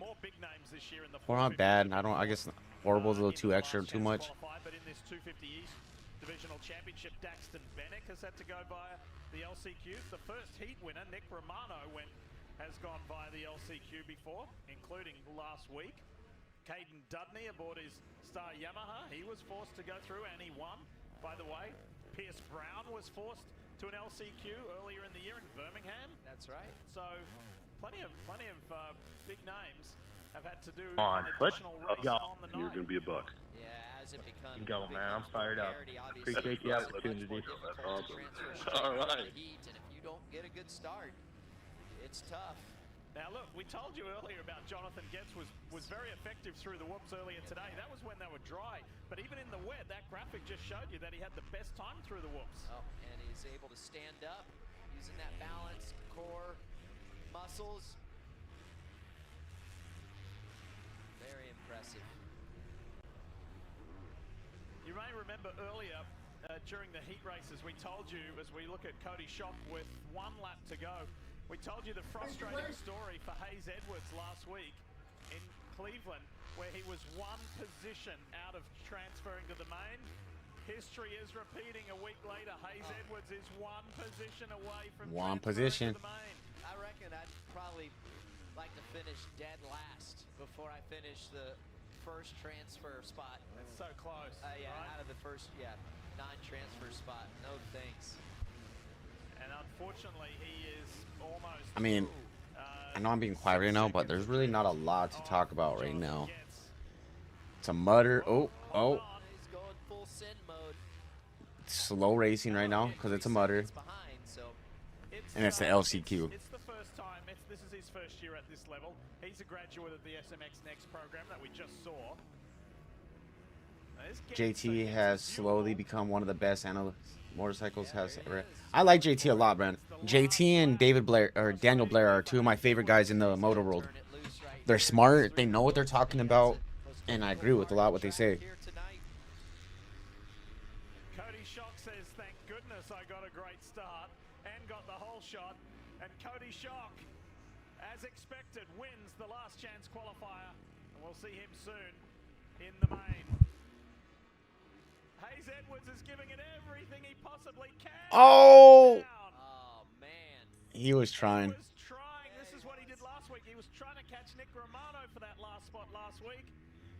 That's a bummer. 2 weeks in a row, 5th. Oh, what a bummer. 2 weeks in a row. 2 fancy rides. Speaking of 2, there is the 2-2. Cody Schock, winner of the LCQ. Rocky Mountain ATV MC, retailer, distributor, manufacturer, product developer, parts tester. This is what we do, but who we are is something much simpler. We're riders, like you. 100% employee owned and operated, a company that riders. Rocky Mountain ATV MC, get ready.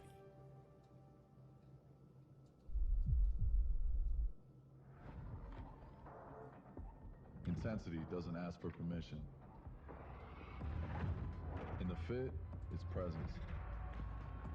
Miles questions too while we're at it. I mean, hell, while we're just, here at night. In the gym, that's discipline. In the shadows, under pressure, off the clock. There's no on or off. We just couldn't get past the draft and get right on to back to the quarterback. Anybody got some Miles questions too while we're at it? I mean, hell, what do you know? while we're just, here at night. First off, I'll address the question. First of all, it was Not awesome. until someone opens his door.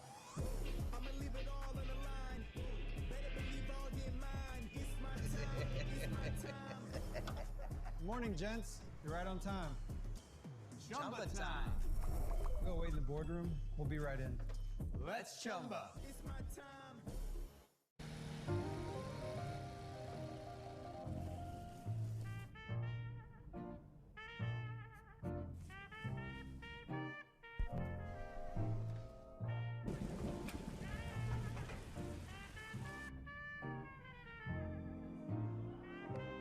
We're all unreasonable about something. At Maker's Mark, it's creating uncompromisingly delicious bourbon. Handcrafted, consciously made. Maker's Mark, perfectly unreasonable.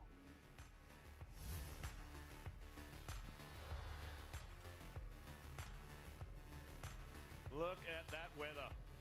Oh, crazy. Relentless. That's a great word. Weather looks insane, man. I'm just.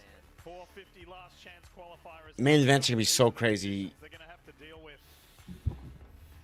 And the Rocky Mountain If anything, privateer payout. The man from Pennsylvania He gets that $1,000. Seth is probably gonna get an extra week to breathe, but the 250 is going to. That's Davies. Let's have a listen to what he says about performing here. 450 is gonna be turned on its head tonight. Honestly, it's kind of like a dream come true in a way, right? Like as a child, like I came here, I went to Sixers games when I was 12 years old. I went to Flyers games. So to be able to come into the same stadium, I watched Eagle and Packers play and watched Aaron Rodgers play when I was 15 years old, and be able to race in that same stadium, it's kind of a dream come true. So it's really cool to be able to do this, and man, I'm looking forward to getting out there. Oh, look how pumped he is. Getting ready. Hometown. You can see how just destroyed his gear is from the heat race. He's going back to 250 West Division racing next week, and he said 450 is a handful. He said, if I'm being honest, he said I feel a bit more comfortable on the 250. We'll see what he does. 450 last chance qualifier. Oh, Ferrandis, I forgot to hear. Including Dylan Ferrandis aboard that Troy Lee Red Bull Ducati. Wow. We saw what point of view he had. Let's see if that converts into a good start. It does not. Ferrandis is buried and is just getting mud washed. He's hugging that inside, but he's too far back. Yeah, this would be massive. A lot of racing left, and you just have to give him the benefit. Okay, there you go. There he goes. Be able to come through this pack here. There he is. He's already up into the 6th position. Now 5th. Grant Harlan's nicely in 3rd there. He was trying to find a passage through. He's on the far left, up high on that berm. Trying to find his way through. Oh, he went down. Watch this as Scott Meshy leads the way. Watch Ferrandis at the start. He does not get off. Big rut there post gate, and then here, look at this. Yeah. Already reaching for a tear off. Yeah, he gets closed out super early, and it's really a crapshoot. Oh, Ferrandis is not going to make the main. Starts, and if you're not absolutely perfect, you're going to get left behind. Oh no! Oh, the woes continue. So on the night where his teammate Justin Barsha comes. Damn! Thank God. Barsha came back when he did. This is in jeopardy of missing the main event. Yeah, and especially conditions like this, where you assume that he would excel.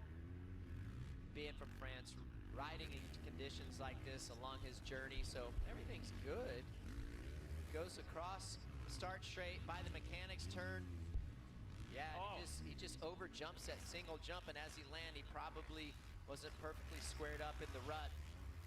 And goes off the track in a tough position. Again, it seems like every time, or a lot of times that these riders fall, they fall in the worst position. And this plywood on the outside of the track is like riding on ice. Damn, bummer for Ferrandis. Ever so slightly. That tire just lights up. 3 minutes. He's 15 seconds back. A couple of races through Yeah, like they say from 4th. So Probably like 10 seconds back. Tonight, he's done 12 races. In 10 of the 12, he's finished in the top 10 on his new ride. So this is mind-blowing that he is in serious jeopardy of not making this main event. Yeah, it's going to be a massive blow to the championship points, as well as he's just a few points back from Jorge Prado of being out inside that top 10. So Mitchell Harrison leads the way, who has had a phenomenal season of transferring out of his last chance. Horrible for Ferrandis. Logan Lexel. 9th place. He's 14 seconds back. Yeah, he's like 12 seconds back for 4th. I'd like to try and get by Zach Williams if they could to get that final transfer position. And can you imagine just how difficult it is to go through that rhythm lane? Great.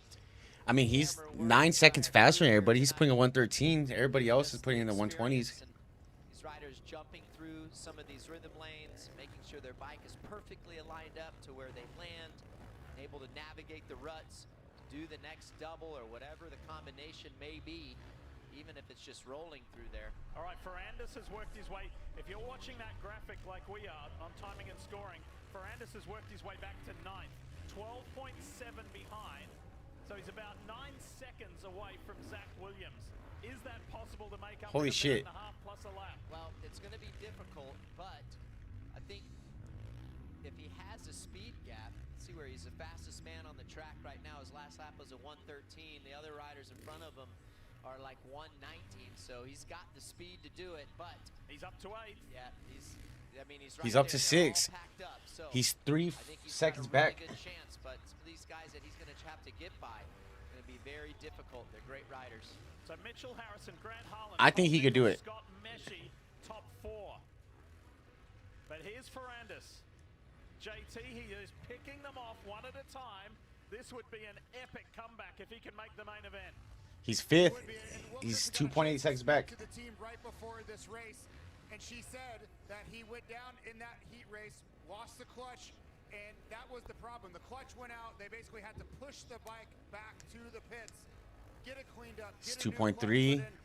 He's 4 seconds, almost 5 faster than 4th place. Oh, it held him up. More trouble there for Ferrandis, JT, but yeah, the team had to work incredibly hard, like you said, to get that job done. And now here they are. We've seen Ferrandis 0.8. and now they're going to have that work cut out for them again.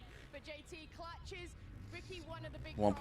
these kind of conditions. Dude, he's made it. We talked about it, keeping the bike alive and keeping it going. You have to stay off that clutch as much as possible. This is for the transfer position. This is it. To get by Zach Williams. Gonna be tough. One lap to go, RC. One position to make up. Yeah, if I'm Zach Williams, I'm going to ride a wide bike right here. Oh, it's going to be tough. Here comes the Frenchman, Ferrandis. Is he up to 4th? He is now. You can see the urgency with Ferrandis. Good ride from Ferrandis. That he's in transfer position. Well, when Colt Nichols dropped it and he kind of came to an awkward stop, he was trying to prevent the bike from tipping over and then really quickly got going again. That was crucial. Yeah, I'd be interested to know if he knows that he's in transfer position because he's still going for it, but Williams closes back the gap. Meanwhile, top box, Mitchell Harrison is on his way. Mitchell's won an LCQ this year and has regularly been able to convert an LCQ appearance into a main event berth. He's got Grant Harlan all over him. Scott Meshy's looking good. They can stay upright. They're going all straight through to the main event. There's Meshy and there's Ferrandis. Yeah, Ferrandis has got it. Zach Williams had an issue there. Laid the bike down coming out of that corner on top of the tabletop. Well done, Mitchell Harrison. Good ride from Ferrandis. Another main event berth. Scott Meshy is delighted with his 3rd place and his transfer. So too Grant Harlan. As Mitchell Harrison has dropped his bike after all the hard work has been done. I told you that plywood there is like ice. Look at the tire just spins. Oh, there's Zach Williams getting sideways as well. Maybe that's what happened to Mitchell. Check it out. Let's see. Yeah. Nope. Ice skating. Chumba time's over, bro. Not until someone opens his door.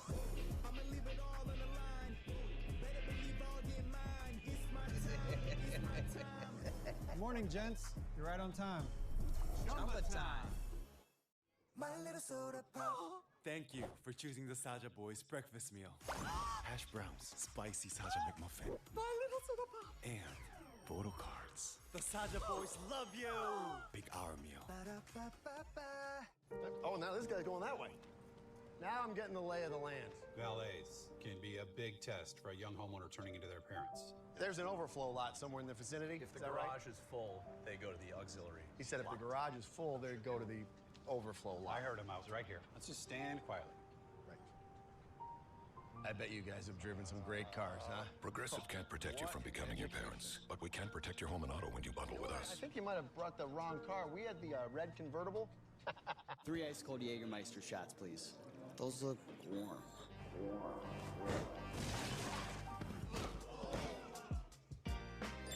Serve it cold or don't serve it at all. Jägermeister. Damn, that's cold. Oh no. Oh no, no, no. My ring. The monkey stole my ring. Whoa. You think you know something until one day they make an unexpected leap. It's like finding out E-Trade is running with Morgan Stanley, so you can invest and bank under one roof. Remarkable.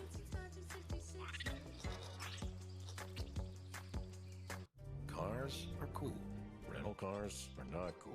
It's cool when you can pick the exact car you want, exactly where you want, for exactly what you need. No one needs this. Turo. Rent a car, not a rental car.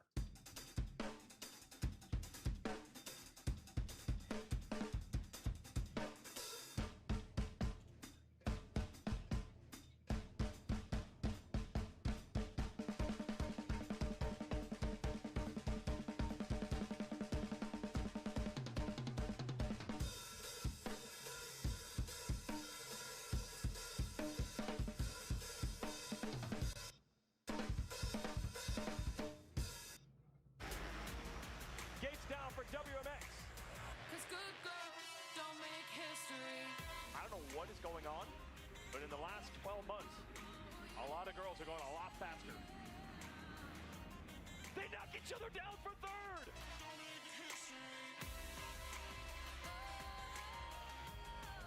Oh no! Hell yeah, 250 main event. Turner is the women's motocross champion. Exciting times ahead this summer with the WMX powered by Synchrony Championship, and it all kicks off Hangtown on the 6th of June with the 6-round series. And you may remember we've mentioned several times this year that there is a special feature presentation race at the SMX World Championship finale in Missouri, but they are the points-paying races you see on your screen right there. Kicks off at Hangtown in June. There's further track amendments being made.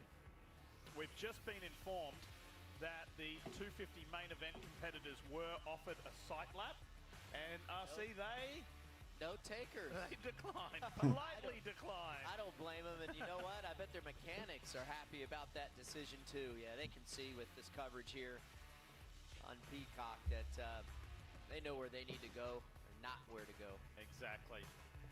So bikes are at the line, everybody filtering in, and there has been some amendments made to the mains.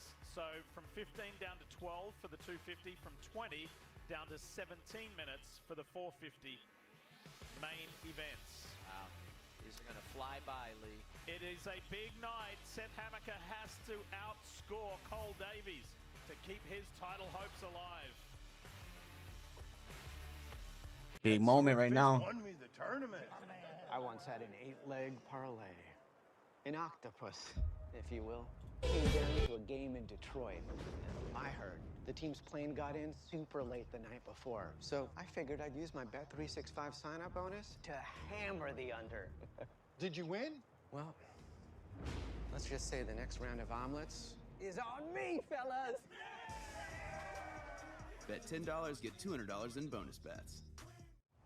Are you looking at 4x4s on cars.com again? No. Whenever you look at 4x4s, you turn into the version of yourself that drives a 4x4. I honestly don't know what you're talking about. Really? Really? I was thinking of something more sophisticated. Fine. Keep the beard. 2 million cars for 2 million possibilities. Cars.com. Where to next? Behind this family's financial future is their advisor, helping them grow their wealth and share it across generations. And behind their advisor are Vanguard's institutional quality bond funds, powered by smart, repeatable strategies. Fact is, 90% of Vanguard's active bond funds outperformed their peers over the last 10 years. We can get behind that. Are you backed by institutional quality bond funds? Vanguard, discipline that delivers. Waiting for lightning to strike in your career? Don't. Build your own momentum. With SHRM certification, you'll earn more, you'll get promoted faster, and become a true HR leader. It's the investment that helps you show up as the kind of leader people trust and get results. So, stop waiting. This is your sign to act. The best workplaces are led by SHRM certified experts. Get certified today because if it's a work thing, it's a SHRM thing. SHRM. Getting one step closer to the 250 main. It could very well be the race that takes New Zealand's Cole Davies to his first big championship here in the United States. But there's a lot to happen between now and then. Let's get you up to speed. Heat race competition earlier tonight, and that was the moment where Nick Romano got into the lead. It was. All right, let's see the PC. Like I said, it's been an amazing night for Hatmaker and PC. Hatmaker won both qualies. PC won both heats in the 250. That makes me nervous for the main event right now. Super excited for him. His emotion on the podium was fantastic. First ever heat race victory. Then his teammate aboard the Monster Energy Pro Circuit Kawasaki, Seth Hammaker, championship. I mean, if everything goes perfect and Hatmaker wins tonight, Romano does good too. It's gonna be the first time in a long time they've had an amazing night. Incredible win. In a year that has been dominated by Yamaha. Have a look at that. Plenty of green on that screen for Kawasaki. We showed you in those highlights, JT, Cole Davies having difficulty with his goggles. He most certainly was not the only one. Tell us more. Well, the age-old question for these mud races is, do you want to run roll-offs or tear-offs? And the old school guys like myself, maybe Ricky Carmichael, roll-offs were kind of the way to go because they're more durable. You have more pulls. The newer age riders want to use tear-offs. Now, Will Christian has the tear-offs here. I'm going to have her pull one to show what that does. Now, you get a full screen vision. That's what the younger riders like. They like to have complete vision. The problem is you run out quickly. You only have up to 21, possibly 28 of those pulls in a race. And if you have a 15-minute main event, that's simply not enough. These roll-offs, I'm going to demonstrate for you. You have a smaller field of vision, but the upside is you get up to 200 individual pulls. So you simply have more longevity in your vision in that scenario. So if you can get used to a smaller field of vision, that's what the younger guys don't like. I think you get a lot more use out of these, and I think you'll see guys like Ken Roxon, this is what they're going to choose. You two didn't know you were going to do some hand modeling tonight, did you? I love it. That is a great explanation for people who haven't noticed the difference, but I can tell you, I mean, for me personally, I like the tear-offs just because I like that wider vision, more vision, be able to see so much better. I mean, it's like it would easily give me a couple seconds faster in the mud. All right, there is a title up for grabs. It could be decided tonight. We'll find out if it is Cole Davies' night when we come back. Who is this woman? I found her in the ocean. I need a new identity. Why? 12 men killed my family. I'm gonna find them, and I'm gonna kill them. Etta Jones might be alive. Someone needs to find her. You stay on this path. You will pay in ways you can't imagine.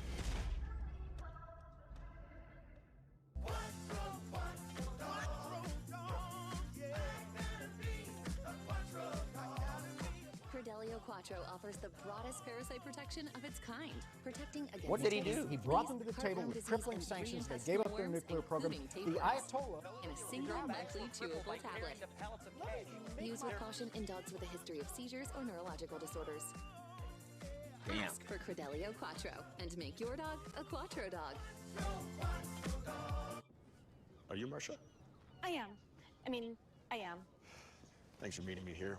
Usually not an interweb dating guy. Barely ever use this phone computer. Unless it's to bundle my insurance with Liberty Bibbity. Oh, same. I hate this thing, but it's true. You can save hundreds bundling with Bibbity. Bibbity? Bibbity? Bibbity. Bibbity. Are you hungry? Mm-hmm. Let's get some lasagna. And some cannolis. Only pay for what you need. So how did these strangers, a random collection of guys, end up fast friends? They were +1s to a high school reunion. Not fun. But then someone pulled out the BetMGM app. Who do you got? That's all it took. They bonded over betting stories before even learning each other's names. And when their bet hit, turns out this reunion wasn't so bad. Make it a bet that turns into a bond. BetMGM Sportsbook. make it legendary.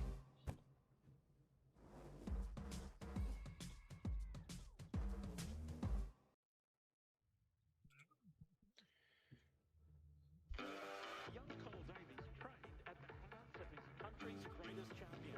Ben Townley won the 2007 SX Lights Inc. title with 3 wins. He saw something in his young countryman and worked to develop the skills that would prepare him for a career in American racing. Cole made his pro debut in 2025 and won 3 times, challenging his teammate Hayden Deegan for the West Crown. 2 more laps. This is great. Here goes Deegan! Deegan slams Cole Davies off the track! Oh my goodness! In just his 2nd season, the 18-year-old has put up numbers that eclipse the legends of the sport. He's an 18-year-old competing over 8,000 miles from home and on the verge of winning his first title. Davies wins Detroit! What's wrong? Triple Crown winner for Cole What'd you do? Davies! Davies has done it What did you do? 511 is a brand built on challenging what's possible. What'd you do? Monster Energy's Cole Davies is the embodiment of what can be achieved. What'd you do? Huh? What'd you do? Training, the correct equipment, and an unbreakable desire to succeed. He just needs 4 points on Hammaker to get this title. If he were to win this championship tonight, he joins this very unique and quite small group of Kiwis who have won major championships. Joe does have the worst luck. Tanya Satchwell, along with his mentor Ben Townley, being an MX2 world champion. Outdoors for the 250s is going to be so interesting. Joe could do it, but is he going to be healthy enough? Hymas can win it, but can he be healthy enough? Bomera can win it, but can he stay healthy?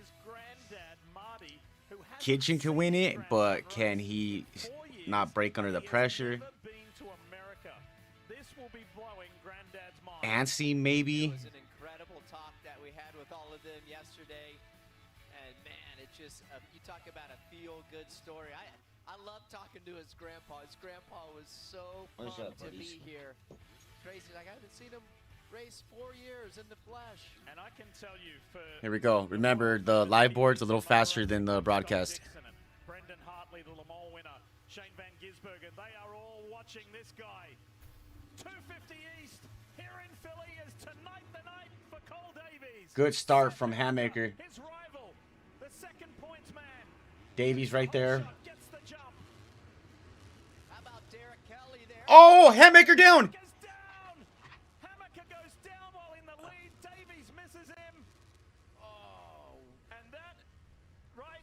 What did I say?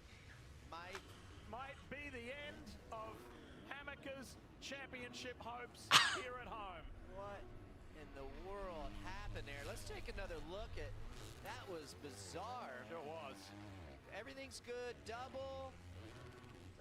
Gets a little sideways. Oh, he cross ruts is what happens. Wow. Front end drops and goes down. How did Cole Davies miss him? How did Cole Davies miss him? Here's a second look. Everything's good. Double. Right over. It gets a little crossed up. Looks like there might have been a hole on the takeoff of that jump. He did not get the drive. That front end. I'm like speechless. He is lucky. What did I say? Dude, that PC curse. What did I say? Anytime it goes good for them. Yeah, Cole got lucky. Cole got very lucky. Hammaker got lucky. Cole didn't hit him. Over the championship leader, but it's only a matter of time, you feel, because Cole Davies leaps his way into the lead. It is all going to plan. And with it, if Davies wins, Star Yamaha will pass Honda with the most wins a single season in the 250 class.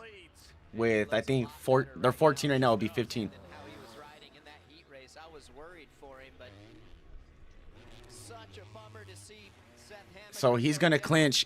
Everything goes good. If everything goes good, a race early and Deegan clinch 2 races early. With Thrasher down. Or Nate Thrasher goes down in the whoops, picks it up. Hammaker up to 13th. I thought Hammaker had a really good shot to keep this thing going. He's rallying. He's not giving up. He's moved up a couple of positions, but it is, as far as his championship hopes. Oh, Nate Thrasher again. Oh, no. Oh, man. takes so much strength. Keep it. Bad place to fucking stop the bike. He lucky he didn't tip. The Cleveland winner is having a really rough night. He crashed. Romano last place. Hard, was able to rebound. This is the first crash. Going to the inside there, gets a little sideways, and the ruts are so deep, and yeah, he just gets going a little bit sideways, and very similar. Doesn't go down. Very similar to what we just saw. Simonson, 5th, Shock 4th, always right there finding each other. Handmaker up to 8th. Jumbled up. Oh, top 10. Well, and again, they've shortened this race time. Only 8 minutes, 53 seconds left to go, plus 1 lap. And this race is going to absolutely fly by. The SMX track crew and Dirtworks have done a great job fixing some of the problem spots. Lap times are a bit faster right now than what they were. Uh-oh. Down goes Davies. He's got time on his side. The bike stalled. He better hope it gets back going. Here comes Derek Kelly, but Davies is able to get it going again. That's how much time he had. What a ride for Derek Kelly. Again, talking about it like we were speaking in the heat race. Did Handmaker go down again? Opportunity for these guys to get some. I think Handmaker went down again. Man, he is riding phenomenally right now. Uh-oh, look at red flag, red cross. Roll all through here. Let's make sure everybody. Who's down like that? That was Isaiah Clark down. And Isaiah had been having a good night. But that has come to an abrupt end.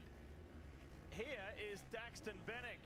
And this is exactly what Dax did in the heat. Yeah. He really worked his way through. With every lap that went by, he got faster and faster and climbed the order. Will, this is looking good for the Husqvarna man. And he's been waiting all season long to get back on this podium, dancing around sort of that 5th, 6th for the most part lead, and a couple of 4ths in there. And I got to speak to him yesterday and Nate Ramsey, his team manager over there at Rockstar Husqvarna, and they just talked about how the pieces are kind of coming together. And we got a red flag, guys. The pieces are coming together for Dax Bennick, which is going to be unfortunate for him now that he's got to restart this race. But he's the sort of kid, Lee, that we have seen. We've seen so much from him, and the results on paper aren't really matching how well he's been riding. Damn, red flag. Think it's going to be a staggered start, I think. Now he's going to have to do that all over again as this red flag flies. Tell you what, if that red flag hadn't have come out, Bennick would have caught Davies. Oh, yeah, 100%. He was right there. Oh, he was rolling. It doesn't even look like he's in the mud riding. And look, he don't even know that the red flag is there, it doesn't seem like.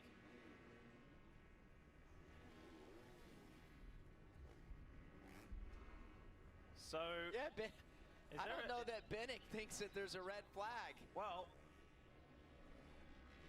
the red flag is on display at the finish. Yeah. But nowhere else. So now they've been made aware of it. The Alpine Star medical team, they report and communicate with race officials, and they tell them if they need to be able to get access to a certain part, get the rider off the track in a safe manner. Right. And that's exactly what's happened here. This is going to be different than what we've seen recently with the red flag situations, because so much time has expired. It wouldn't be a full restart. That's right. And Cole Davies there looking a little perplexed, saying, what's going on? This won't be too bad for him, because I think it'll be a single file restart, I believe. The race wasn't halfway over, so. So to remind you of the championship scenario, the win scenario, what this man on the screen had to do was outscore Seth Hammaker, who crashed on the opening lap. He has to outscore him by 4 points.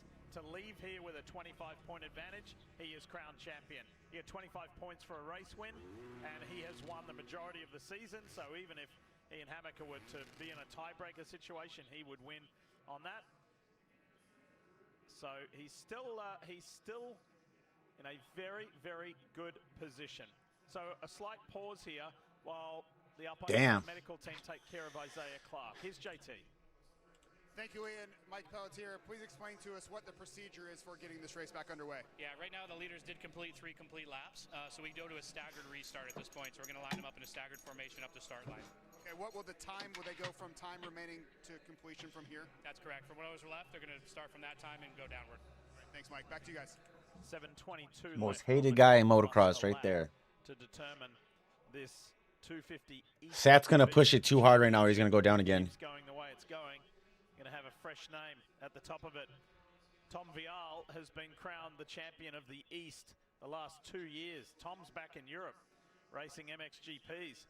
Hunter and Jet Lawrence were the East champions prior to that. Colt Nichols, Chase Sexton won back-to-back years. Zach Osborne, Zacho won back-to-back years. Malcolm Stewart. What a list for Cole Davies to be added to. But he's got to get there yet. So staggered start. Normally they're probably going to start him over here. They're going to draw a line there, or there'll be a marshal there that will hold them there, okay? And they're going to be single file, and then they'll throw the green flag, I believe, and as they do that, there'll be a white line probably somewhere in here, and you are not allowed to pass the person in front of you until you get past that white line. So keep your eye right there. Sometimes these riders get a little bit antsy. With it being muddy, it'll probably be a bit different. Man, I tell you what, I like what I saw from Daxton Bennick right there, that last lap. That dude was coming, and this, I think he was going to catch Cole to start with, but now this just tightened it up, and I anticipate that he's going to try to Daxton's flying right now. Perhaps in that first rhythm lane right there, but he looked like he was on another track. Some fresh gloves, some fresh goggles, same amount of enthusiasm, and a staggered restart coming up.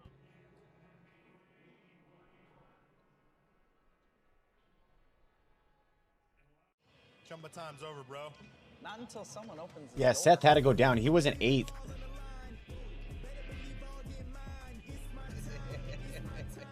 Good morning, gents. You're right on time. Jumbo time. My little soda pop. Thank you for choosing the Saja Boys breakfast meal. Hash browns, spicy Saja McMuffin. My little soda pop. And photo cards. The Saja Boys love you. Big hour meal. She's got 12 items. Okay, eyes on your own basket. Young homeowners turning into their parents love rules. Come on, man. Let's go. Everybody knows you're not supposed to put yard waste in the trash bin. Let's go. It's a thing. Oh, there's dedicated RV parking around the back. No, we're not leaving a note. It's okay. You don't need a ticket. There's no one waiting. Progressive can't save you from becoming your parents, See? but we can save you money when you bundle home and auto with us. Technically, these onions count as one item. You're literally the only one. Sir Kyle is down. When someone you thought you knew wields an unexpected power, it's like discovering E-Trade's part of Morgan Stanley. So you can invest on your own and speak to a pro when you're ready. Bakers, 2 minutes.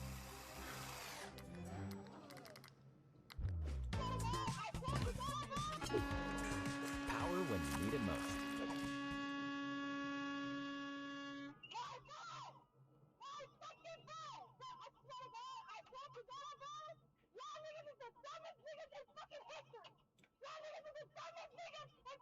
Alright, so boom. I was finna come on here. Damn, shoot, man. Nothing stops Ram. That means we deliver knockouts. Boom. We don't just ride the bull. We are the bull. We're heavy deep. We're about to see Seth Hammaker. Right. Watch. Just watch. Make it. Financing for 72 months, plus $3,500 bonus cash allowance on most 2026 Ram 1500 Crew Cab models. Game stress is real. Don't cope through it. Spring clean it.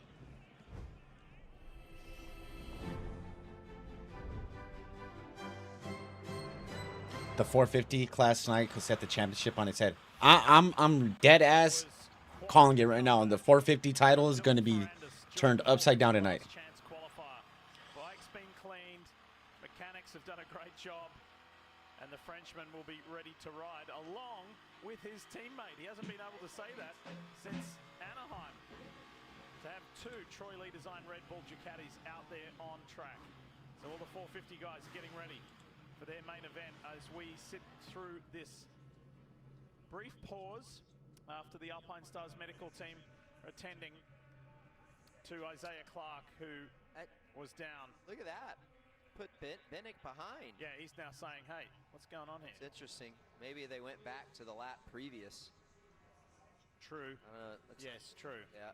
Because he was gaining that ground on that lap once he got past Derek and was the red flag was displayed right before he got into P2. Yep. I mentioned earlier about being a jumbled up top 10. This guy should have been in there, Seth Hammaker, but he went down on the first lap. But great job, Derek Kelly. We've already discussed that. Great job, Cody Schock, because he had to go via the LCQ. His teammate Devin Simonson's in there. Jeremy Hand, Marshall Welton having a great night. And Russell Bucheri is in the top 10 as well. So, well done. Some really interesting stories there for riders in very elevated positions.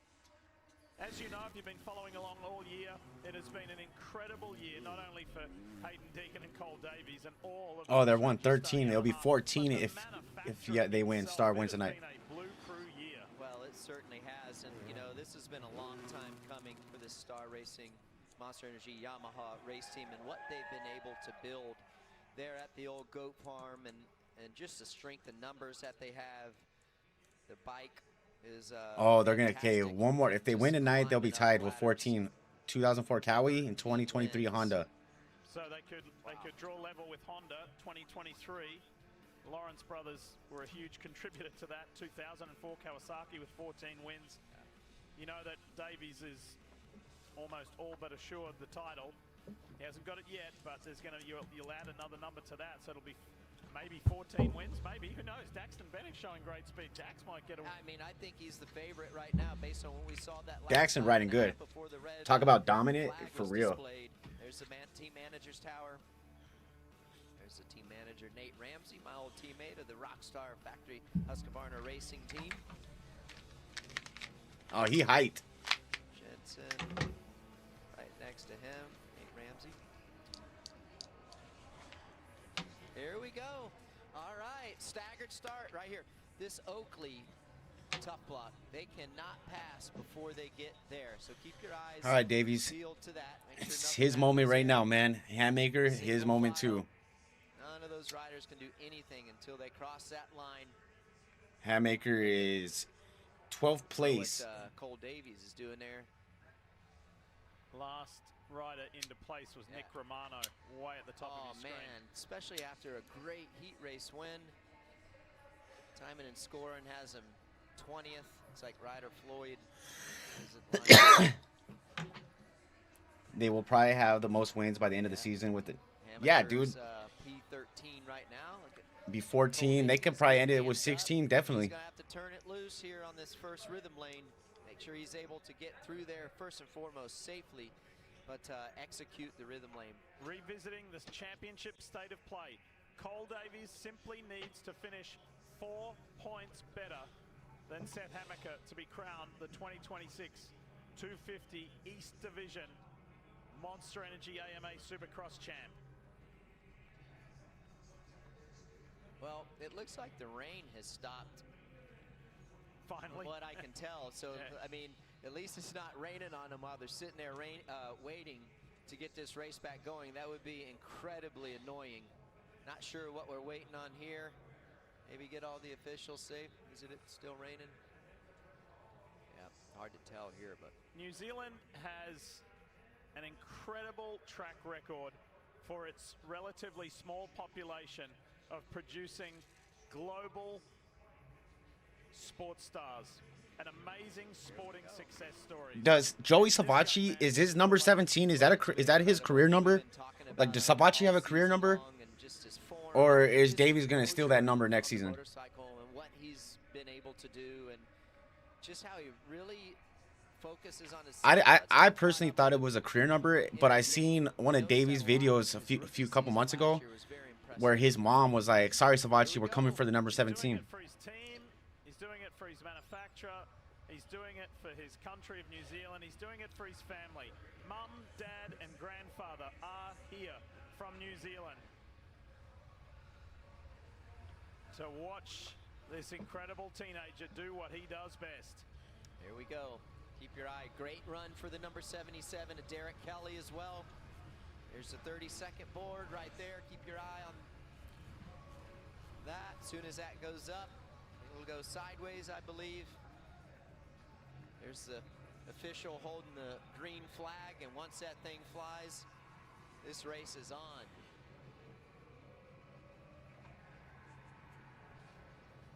Just over 7 minutes on the clock, plus a lap that stands between Cole Davies and a championship to join his Monster Energy Star Yamaha teammate Hayden Deegan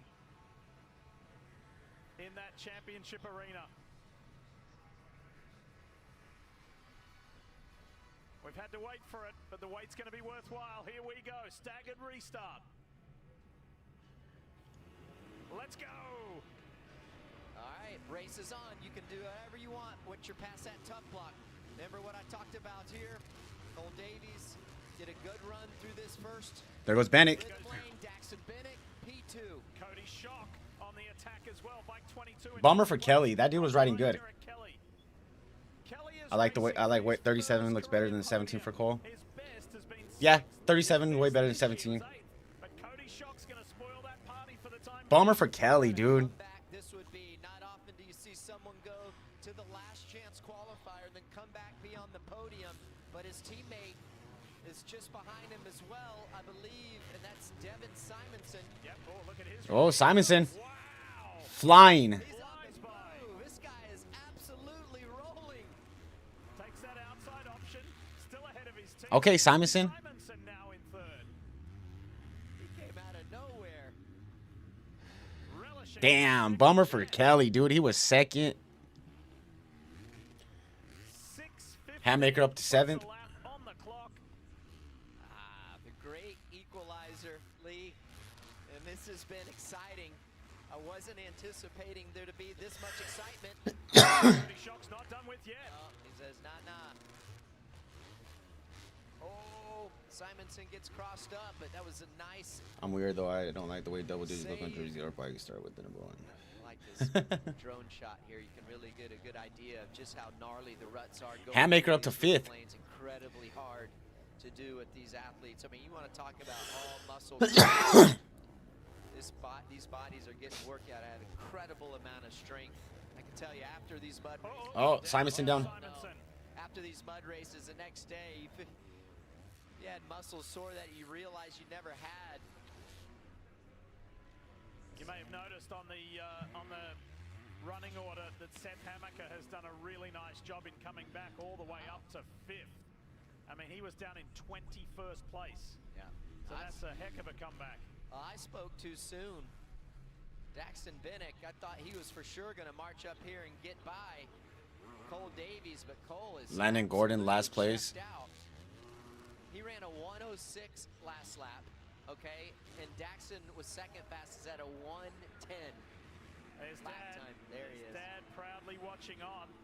Man who's done a lot of travel back and forth from Dude, that guy goes Auckland, to New fucking Zealand, from New Zealand to America every week.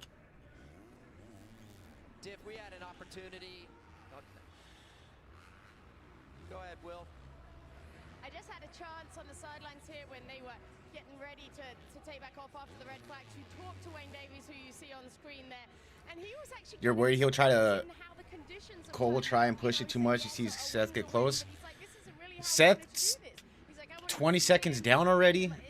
4 minutes to go. He's 113 lap times. Davies 110. I think that might be wraps, dude. You know, knock on wood. Anything can happen. But yeah, he's 19 seconds back. He's 11 seconds back.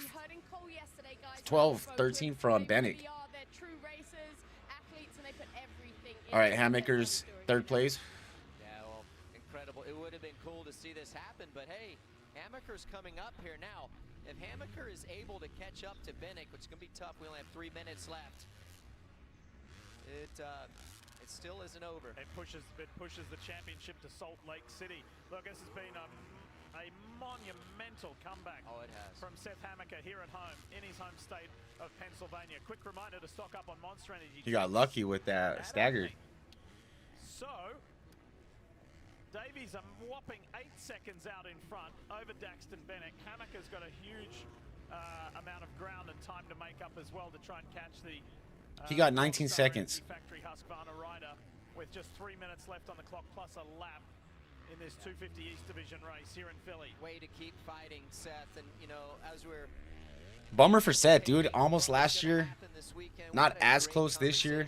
You and I did with Ben Townley earlier this week, and the story that he was able to share with us, and how Cole's journey began and what that looked like. Journey began at the kitchen table at the Townley household in New Zealand, and we asked Ben Townley how similar has Cole Davies. Seth lost a second. He said absolutely nothing like it.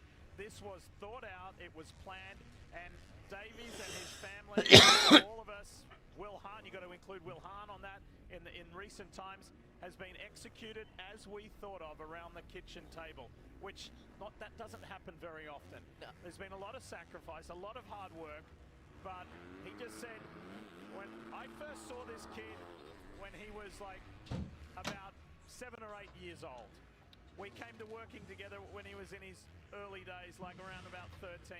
Seth's almost 3 seconds faster than Davies right now. Minute and 50 seconds, 2 minutes left. 15 seconds back. To compute that information and then execute it on the track was remarkable. Well, and exactly, and how we got to that, and how Ben said that, as I asked him, I said, Ben, you've worked with so many guys. I mean, you were a champion when you were racing, and what was it about Cole? And 16 that's seconds. Exactly what he said. He's able to compute everything that I say, and he makes the change. Damn. I mean, this is kind of going to throw a wrench in. How he adapts. Within 2 years, Davies is going to be going to the 450s. So is Davies and can't we talk? Davies and Deegan got to be the future, right, for the 450s? We just got to see Davies with the outdoors. He's a very good supercross rider, but if he's slacking in the outdoors, I mean that's kind of like Webb. So, what's up, Jay? What's going on, homeboy? Pivotal role in making sure he sort of mentors in the U.S. here for Cole. His parents said he steers the ship. Will steers the ship. Cole listens to him. They're a very close relationship, and having Will to help him with that on all the days. Because there's little rumors, dude, and it would be so dope if Webb goes to Club MX and just does a indoors and World Supercross contract.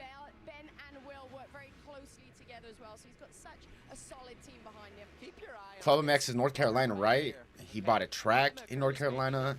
He bought a house in North Carolina. How's the stream going? Stream's going good, man. Everything going good though too. It'll be pushed to the season finale in Salt Lake City. Talk about a plot twist. This is tenacious. Oh shit! So he can't get second. This is an amazing home performance by Seth Hammaker. Frustrating and disappointing for him and his team for him to crash on the first lap. But what a comeback. This is the story. There it is, and there is the gap. Seth was... Damn, he can't get second.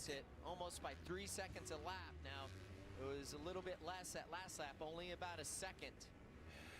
So, they come around this next time by. There's only going to be 1 lap to go. Time running out to keep this title fight alive, and it has been incredible. Come on, Bennett. You got to give Hammaker all of the praise possible, but he too also praises how well his championship rival Cole Davies has raced this year. Yeah, 4.3 seconds back. You got to respect the nation of New Zealand for producing 4.5. elite sportsmen on a global stage. 3.8. He's gonna catch him in the whoops.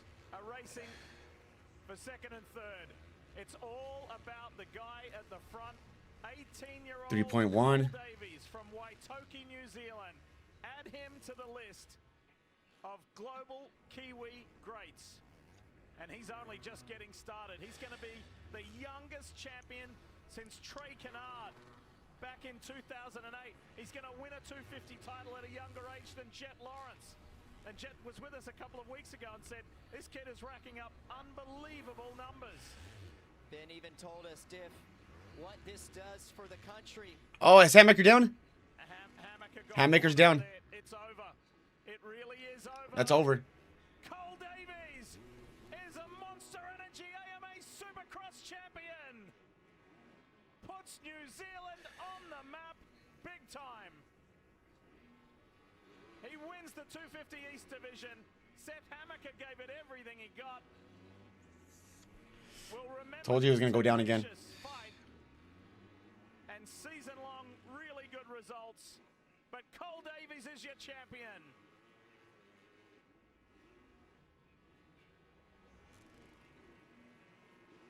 At a recent East-West showdown, he was asked about racing Hayden Deegan. He said, I'm not worried about that. I'm focused on winning a championship. Well, he's just done it. And there's Dad. Mum won't be far away either. And his granddad, watching him race for the first time in 4 years and the first time ever in America. Davies is the man. Oh, look at the emotion from his mom and the parents. I love it.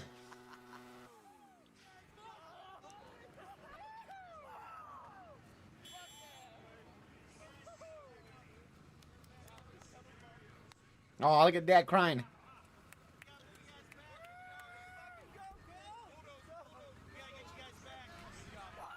Just you think about the sacrifice, you know, and you just have to think. Swanee, dude, he got to be on top of the world. But his parents, you know, giving it His team killing it. to get him to a place where he could have this opportunity. All the money spent. Again, a lot of parents do it. And that's certainly what I would be thinking that is going through his mind right now, and it's so special. Oh.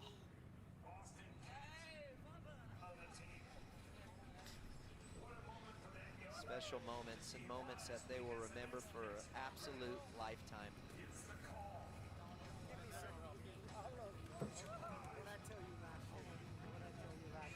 So now, put Damn. Domination, dude. Star Yamaha. newly crowned 250 East Division champion in Monster Energy AMA Supercross. With authority. Hey, and people were saying that last year too, like with Deegan and Davies going at it. You got to separate those two. You got to separate them. And look what happened. They separated them this season. 2 championships. Well deserved. I mean, this kid, we've been building him Early too. impressive rookie year last 1 race year. early for the East, 2 race early for the West. Unbelievable.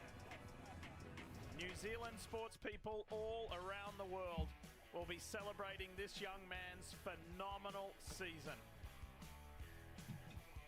5th win on the year, and the win that makes him a champion here in the US.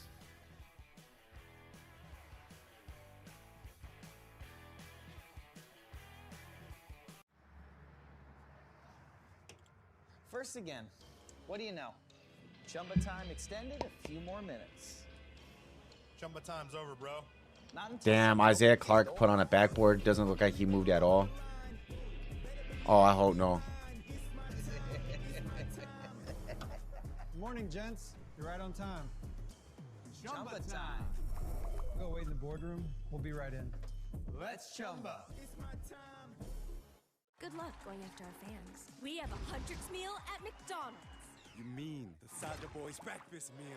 Ours has ramen McShaker fries. Ours has hash browns. Hash browns. Zoe! It's a battle for the fans. Damn, man, he just didn't do it's that bad luck. When people supposed to do interviews. Choose the right paint brand. Painting can be a pain. This doesn't look good. How much did we spend at that paint store? Way too much. The wrong choice can make everything fall apart. That's why we made Bear Dynasty. With 1 coat coverage at the lowest price guaranteed, it's everything you've always wanted in a paint. Well, that was way easier. Go with Bear. Now get 10% off when you buy 3 or more gallons, exclusively at the Home Depot. She's got 12 items. Okay, eyes on your own basket. Young homeowners turning into their parents love rules. Come on, man. Let's go. Everybody knows you're not supposed to put yard waste in the trash bin. Let's go. It's a thing. Ah, there's dedicated RV parking around the back. No, we're not leaving a note. It's okay. You don't need a ticket. There's no one waiting. Progressive can't save you from becoming your parents. See? But we can save you money when you bundle home and auto with us. Technically, these onions count as one item. You're literally the only one who cares. Yep. Game stress is real. Don't cope through it. Spring cleaning.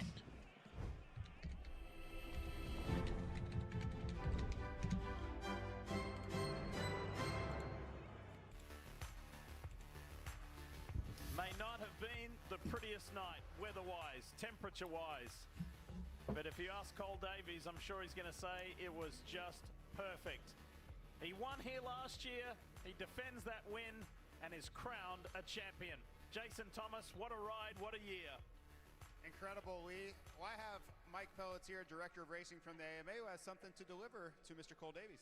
Thanks, JT. Cole, congratulations on a great season. On behalf of the AMA, it gives me great pleasure to present you with the 2026 Monster Energy AMA Supercross Championship 250 East #1 plate. Congratulations.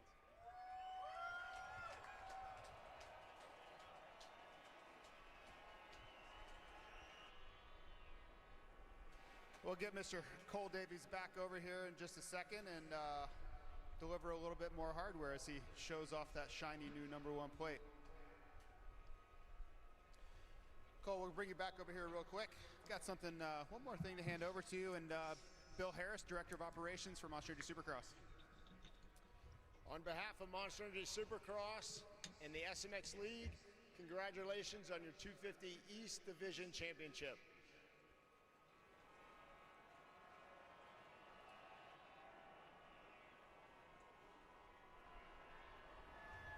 Damn, in Seth's house too.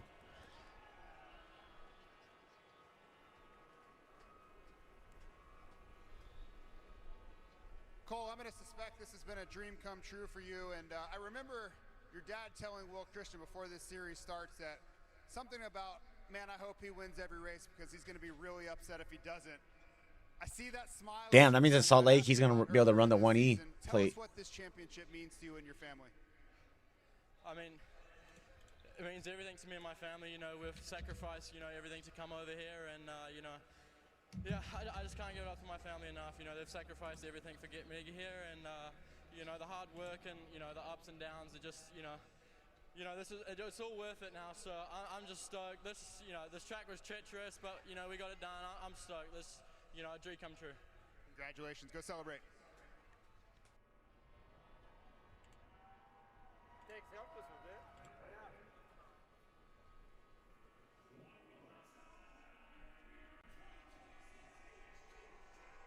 Good for Cole. That's a great point that JT raised. The smile is back. We haven't seen it a lot this year. It's been a very steely resolve, very focused, and the result has come. 14th win for Yamaha this year, and they add another title as well. Well, we got 2 more 250 races to go, Denver and Salt Lake, and their odds are pretty sporty to get number 15 and perhaps 16. Incredible, and a great job. And you just, that sacrifice, you know, it's just, unless you've lived it, man, it's hard to understand it. Daxton Bennett gets his 2nd podium on the year. His first was way back at the season opener. And Seth Hammaker, what a colossal comeback. And Cody Schock, I mean, last chance qualifier, and then gets a P4. That's a great job. Race that had a little bit of everything, didn't it? Including a stoppage, the red flag. We hope that Isaiah Clark is okay. That's a broken leg. I feel got a broken leg for sure. Thank you, Lee. And that race also included a season best for you, Dax. Congratulations on that. We talked about yesterday how your kind of results on paper weren't really showing how well you've been riding, and you managed to get that job done here and take this 2nd on a night where anything could happen. How did you piece it together tonight? Yeah, it was tough. I rode really good in my heat race, so I kind of just carried that momentum to the main event. And I knew if I could keep my wheels off the ground as much as I could, that I would be in a good spot. So I just got to give it up to the whole the whole crew, the Rockstar Energy Husqvarna team, and my Lord Jesus Christ for keeping me safe. It's been good. I'm glad to be back up here. You deserve to be here. Congratulations, Dex. All right, let's see how Seth looking. It's been, we can echo what we said for Cole Davies. It's been an excellent season for Daxton Bennick as well, and that takes us to the point. So Davies just needed to leave here with 25 advantage. He has 26. Championship is done. We know that, and more than likely, for the second year in a row, Seth Hammaker will finish the runner-up. Yeah, hate it for Seth. I mean, such a tough competitor, and I'll tell you what, he fought to the very I called it though at the beginning of the season. Watch my video. Tough to watch what went down at He's not gonna get, dude. He's not gonna win it. Well, I hate it for him, but man, overall, he's done a great job the last 2 years. Did good, but I'm sure he's going to be disappointed with that fall on the first lap, but what a tremendous comeback.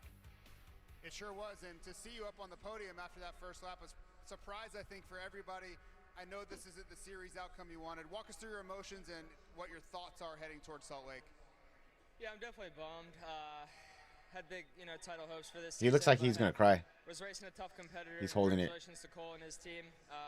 They rode, he was riding unreal this year. So felt like for me, I took a step up this season, even though it may not show in the results side of things, but.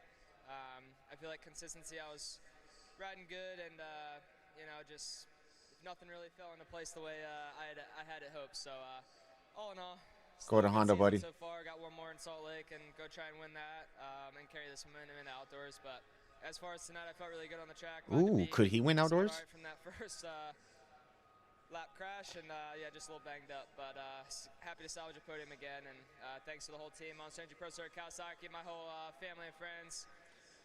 Awesome to race here in Philly every year. Congrats nonetheless. We'll see you in 2 weeks. Oh, he's hurt. He's hurt.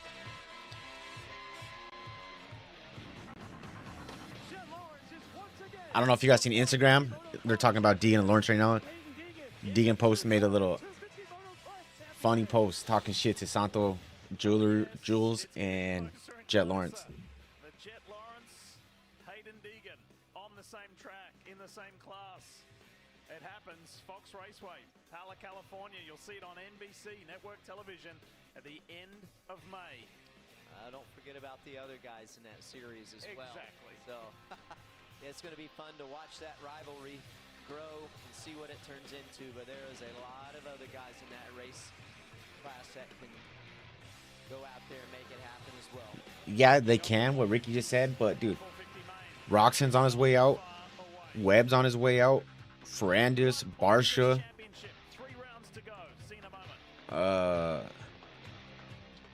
Chumba time's over, bro. Chisholm's on his way out.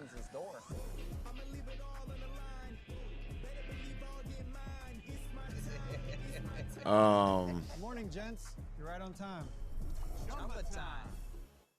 Finally, a platform that all these dudes are on their way out. You know what I mean? Like Pro gives you nearly unlimited customization. 450 class. Damn, I'm just actually really thinking about that. 450 class gonna look real different in the next couple years. With Jet and Deegan at the helm. You can say Chase too, but he'll be there. Yeah, Hunter too. Chase, Prado. Prado just gives up too much.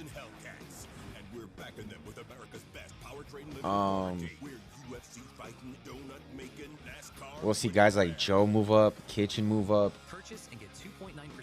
Seth's possibly we can see him. Yeah. Seth. The new value feast is here at KFC. 5 delicious nuggets. Not like in the next year or so for Seth, but maybe in the next 4 to 5 years we'll see him in the 450s. Because for a little price and a lot of chicken, the only move is finger licking good. Get it today, starting at $7. Imagine what might happen if I wasn't wearing a seatbelt. Prevention please. is critical. And the same goes for protecting your oral health. It's best to prevent problems before they start. That's why I recommend Colgate Total to my patients. Its unique active prevention system provides 24-hour antibacterial protection that's 15 times more effective at fighting the root cause of oral health problems. Try the Colgate Total Active Prevention System. Prevent problems before they start. Guys, no feet on the court? I'm sorry, I thought these were the extra legroom seats. No. I had more legroom on the flight here. Can't wait to get back on that plane.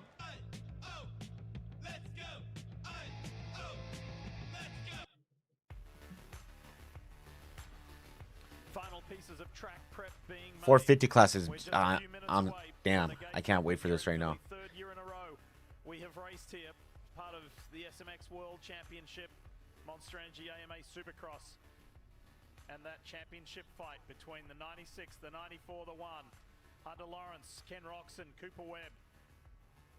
What part will tonight play in this, the complexion of this championship? Let's get you up to speed if you're just joining us.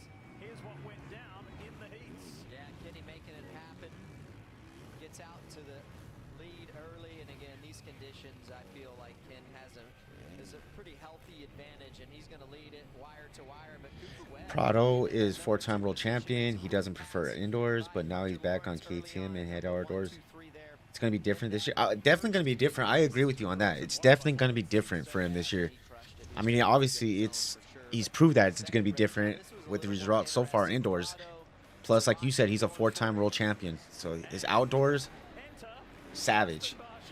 It's just when things kind of don't go his way and then he kind of gives up like he did last weekend again. At some points, like, he's going to be a top 5 guy for sure. But every week, though, you'll see him top 5. Maybe a podium.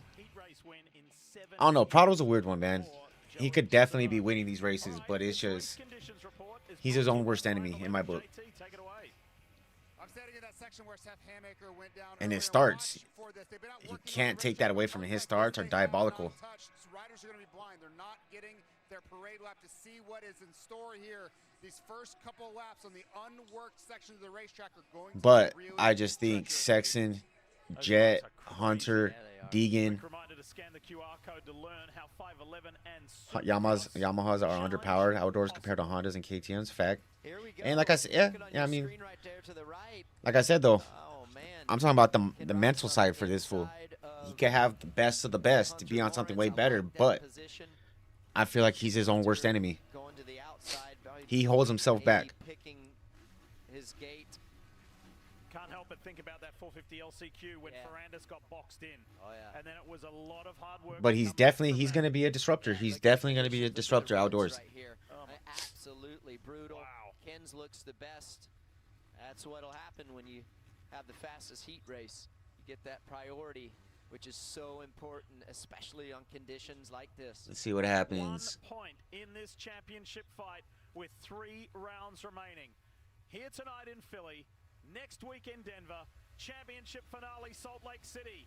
Who's going to leave here with the red plate and the championship lead? Roxon on the inside, Hunter Lawrence. See, look at where's he at right now? He's supposed, you know, he's an outdoor guy, but he's 19th. Hunter Lawrence almost lost it, but you saw Hunter. He really top three in the championship or top 3 right now. He's probably anticipating the 94 to make the move, but there's Cooper Webb right here. Remember, Cooper is not out of this championship. Roxon being very careful through the whoops. Here's that section that was amended and kind of leveled out a little bit more. Hunter Lawrence leads. Cooper Webb, Ken Roxon. They're going to push each other, man. This is going to be crazy. In the championship in the top 3 spots. And this is what championship contenders do. They find a way Come on, Webb. to be there when it counts the most. A lot of racing left here, so anything can happen. Justin Cooper. J. Coop, NBA J. Coop, last place. Oh! Damn, okay, Webb. And damn, Paul. Here come Kenny. Kenny been really strong through this rhythm lane, even in the heat race. Here he goes. If you're the 96 of Hunter, you cannot panic right here. Roxon up to second. Roxon to the lead. Roxon. Roxon running away. Bro, I swear to God, if fucking Suzuki wins this title, that would be the craziest thing ever in Supercross history. 2026, a kickstart fucking bike winning the title. Come on, Paul. You can feel the excitement. You can see the urgency in their riding right now. These guys fighting hard for that track position and to be in first place. That'll be painful for Justin Cooper to watch. He wants to be up there with these guys, not getting lapped by them. Damn, him getting lapped already. 15 minutes left. I know he went down, but that still sucks. Barsha 9th. Or Sexton. I forgot all about Sexton. 10th place. I didn't have him in my top 5 anyway, so. Oh, he almost loses it. Hunter does going off, but if he's able to keep the pressure on Ken, it's going to force Ken to maybe get out of his comfort zone. Oh, Hunter having some massive problems right here. That's insane. LMAO. Left my ass off. I'm a Suzuki guy all my life. Go Ken. Dude, I'm going for. Okay, Hunter in the beginning. Hunter's my title pick. I didn't think Roxon had this in him coming into the season. So this is sick as fuck to see. I'm a Suzuki guy too. So I just think if Kenny wins this title, he debunks this whole formula for Supercross or for the manufacturers upgrading and coming out with a new bike every couple years. Like, what's the point of that when you're having a kickstart 10-plus-year-old bike coming in and killing it, about to win, almost maybe win the title? You know what I mean? He debunks the whole new theory. I mean, and if the Suzuki wins, if Kenny wins the title, in my opinion too, it's embarrassing for all the other manufacturers. It's embarrassing. You know what I mean? You do all this fucking work on upgrading and trying to better your bike when these fucking dudes coming in 80% is the rider. Yeah, 100%. That's why I was going about Prado about the mental. You know what I mean? It's just Suzuki's just debunking a lot of shit. This is going to be one of the most important ones because we are running out of time. We only have 2 races remaining after this. Denver.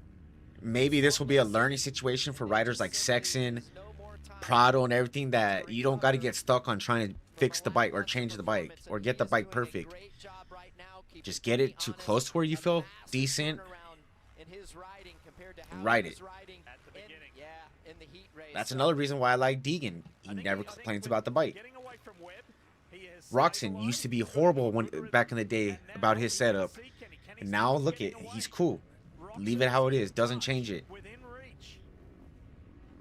Oh, there he goes. He's able to double. He's all over. Now it's going to be really, really hard to get by Ken. He's going to probably have to hope for a mistake from Ken, or he's going to have I thought this race was going to turn the title on its head, and it didn't. I think the rain stopping kind of helped out. Because it looked like the rain stopped.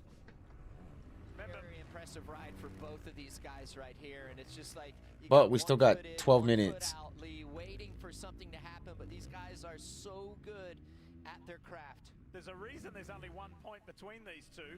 They both have 4 wins. They both have 10 podiums. They both have a dozen top 5 results this year. Yeah, and that's the crazy thing, Will, is if it goes down to that last race and we got into a tie-breaking situation, it is going to be unreal to see how it plays out. Come on, Paul Webb. Come on, Kenny. Oh, there goes Hunter. Oh! Show that front tire. You have a good point, but other than the kickstart, Roxon's bike is one-off prototype that costs $250K. But and I understand that too. They got the Twisted guys building their engine, all this shit. I do understand that. But still, it is not on the scale Yamaha, Honda, and all that are, where they're upgrading their bike every couple years. You know what I mean? Yes, it's a Kenny got to one-off. But still, you know what I mean? Still. He's a past champion. Hopefully he'll give way, and he does. But you make a valid little, you know what I mean? You're not off either, you know what I mean? Could you have ever thought this would be how it would play out, Will? Matched on track, Ricky, so, throughout the season, like you said. But this is such a mental match too. You just talked. Kenny has, they built the bike. Kenny has his settings. He leaves, you know what I mean? Doesn't touch it. And that is amazing. Compare if you've seen how Kenny was back in the day, it's crazy. Oh, there's Hunter again. Strongest of mind who gets this title done in the end. Well, and that's what I talked about at the top of the show. And They're pushing each other. Okay, there goes a little mistake by Hunter. Great shape. They're aboard great race teams. They got great inner circles guiding them. And at the end of the day, Hunter's not going to lay down. Great racing here. No, they're not. That's what I'm saying. They're pushing each other. One of these guys, somebody's going to blink. Meaning somebody's going to make a mistake pretty soon. Uh-oh. Live board is a couple seconds faster than the broadcast, and we already got web seconds, so. Was reduced in its duration from the traditional 20 minutes plus a lap down to 17 just because of the conditions. Same as the SMX Next race. Same as the 250. I liked how Steve Mathis was joking. There goes Cooper Webb, and we saw Hunter. Remember, he almost dropped Hunter blinked. Several laps earlier. Hunter blinked. That's a lapper goes by. He's only going to lose one position. So now you got to go to big picture. First and foremost, you got to stay upright, but you have to do everything you can to get back to Cooper Webb. Going to be tough to get that momentum back going. Look at He's 14 seconds back from Webb. JT, what do you think about this? Yeah, I echo your sentiments there. He's got to remain calm, get his heart rate back under control, understand that he's still in third. Uh-oh, he got a freeze in front of him. Oh, he got by him. I talked earlier about how muddy it is if you Oh.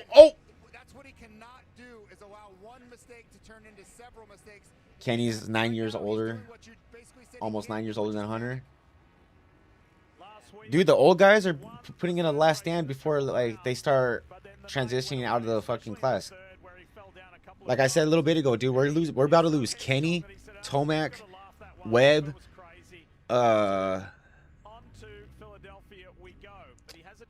I mean, technically, kind of Malcrath, Savachi. How many more years do they got realistically? Chiz, Barsha, Ferrandis maybe got like 3 to 4 years. And it finally caught up with them. And again, this is the time of the series, and we're at in the championship. The future, man. Deegan, Hunter, Jet, Prado, Sexton. You'll see Joe move up. Kitchen will eventually move up. Seth, he'll be up there. You know what I mean? I was just saying a little bit ago. They're the future. Wilson will be gone. Jew Hill will be gone in the next few years. Malcolm. Yeah, his worst. I mean, the worst thing that he's probably wanting to happen right now is for Cooper Webb to get in between him. So at this stage, he's going to hope that Coop can catch Kenny. I mean, technically, Hampshire and Smith. How many years do they got left? 3, 4. Anderson, we don't. I mean, it's kind of a weird situation with him right now. Does he come back?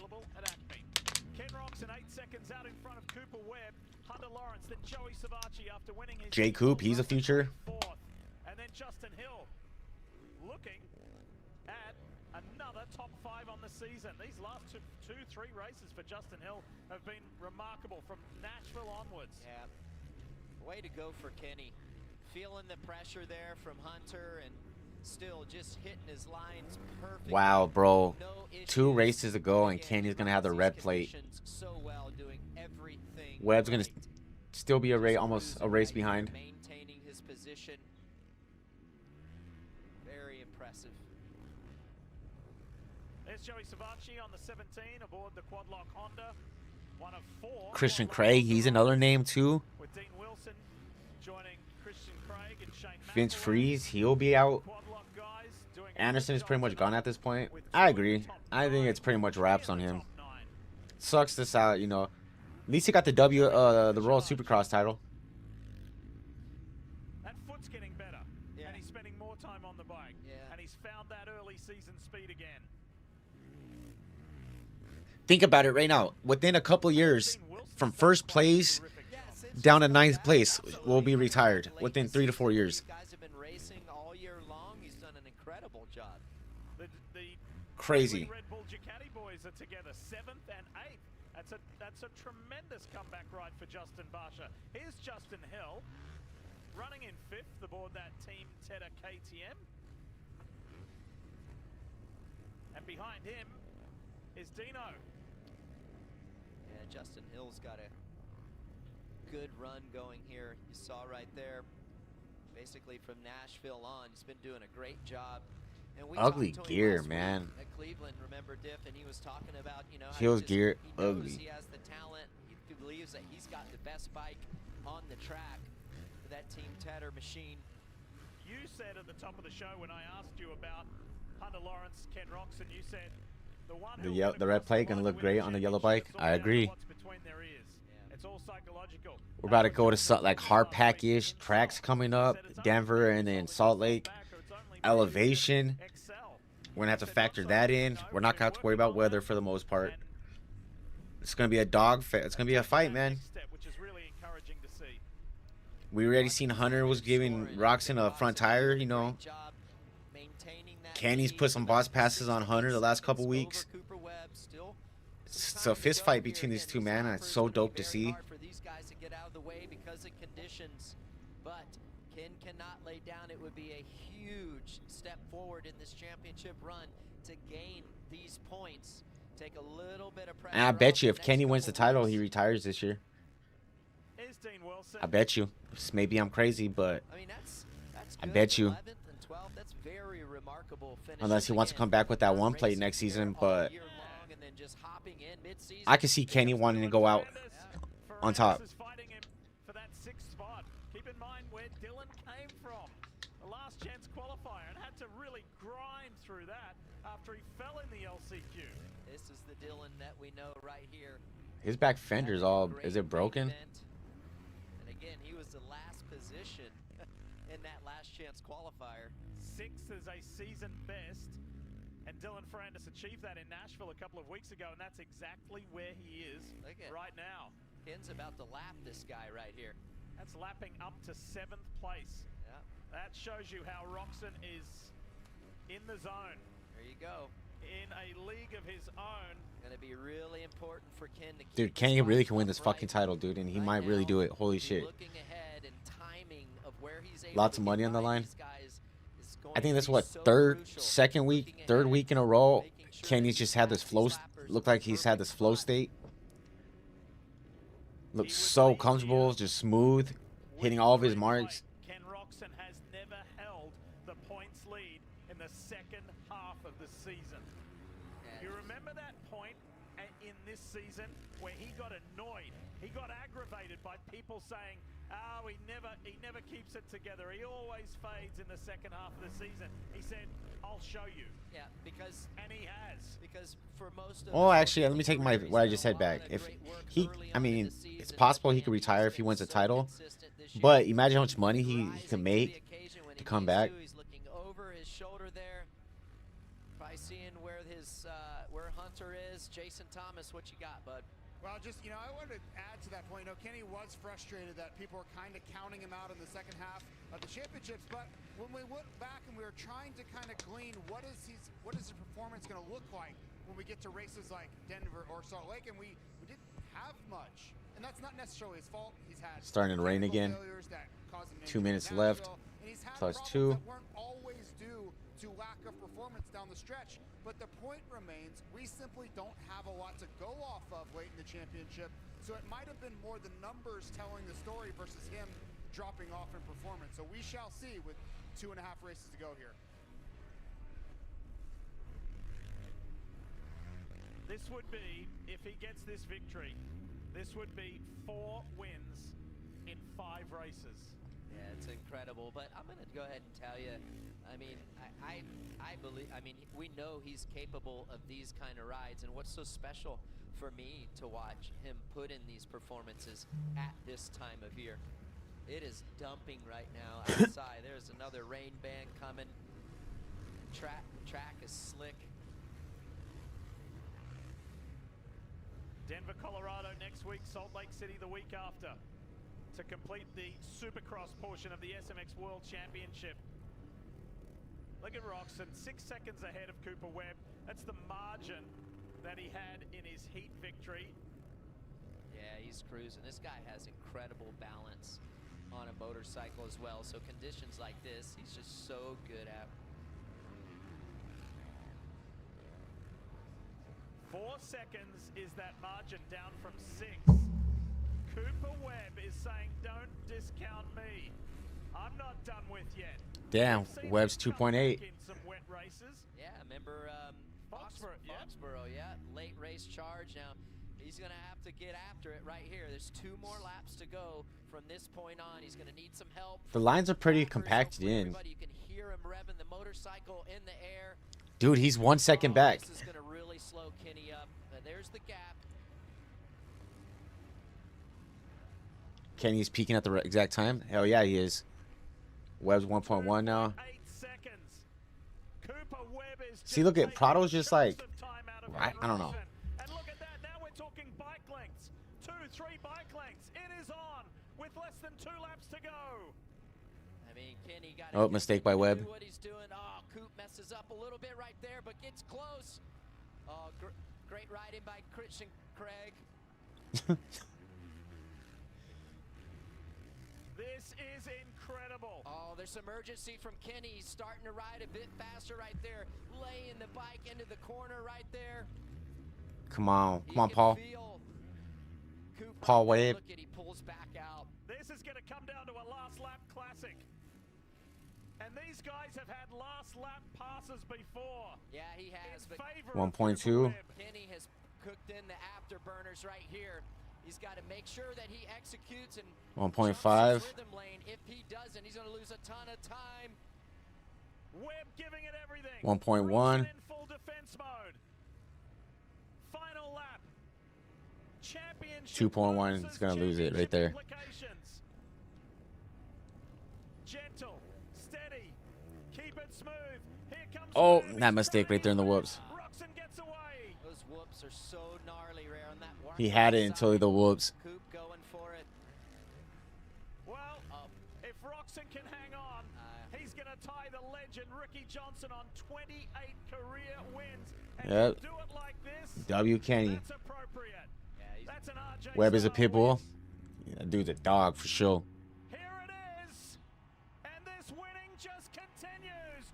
Roxon wins. And Webb Roxon fucking leads the tried, bro. championship. Wow. Getting used to this. 4 wins in 5 races. Webb looked pissed. He didn't even want to fucking say it. Webb, Roxon threw his hand up, whatever to say thing, and Webb didn't even look at him. Incredible. Man, he turned it on that last lap and a half. Could hear Cooper Webb, see him, and he just turned up the wick. That was a gutsy final 2 laps. And for Hunter Lawrence, he'll be on the podium so he can Listen to interviews, and then I'm gonna end it. Once we hit 1,000 subs, man, we're on the road to 1,000. 2 tickets, still doing the 2-ticket giveaway to whatever's gonna happen around that time. If it's indoors, outdoors, SMX. So we're doing that at 1,000 subs. takes heart, resilience, and a level of dedication most people will never understand. At the end of the day, though, respect comes first. Ken, you've earned this. Congrats on an incredible career so far.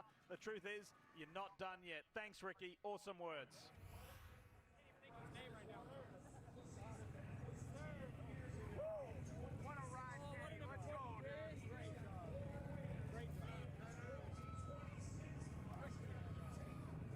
Wow.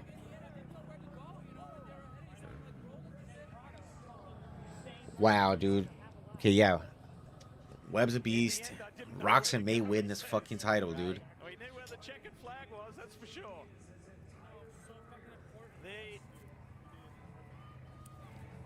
The flag waiver for Suzuki on a global scale takes the championship lead from Hunter Lawrence. Hey, thank you for you too, Tommy. I appreciate you staying through, man. I love the banter. And for the 5th time this year, Webb looks pissed. Ooh, he just. that Progressive Insurance Cycle Gear X-Star. Yeah, I appreciate the banter, man. Roxon. Do this every week as much as I can. I didn't do it last week. I was in Vegas, but we do this as much as possible. Indoors, outdoors, SMX. Always just wanna Have fun. I found her in the ocean. I need a new identity. Why? 12 men killed my family. I'm gonna find them, and I'm gonna kill them. Etta Jones might be alive. Someone needs to find her. You stay on this path. You would pay in ways you can't imagine. Chumba time's over, bro. Not until someone opens his door.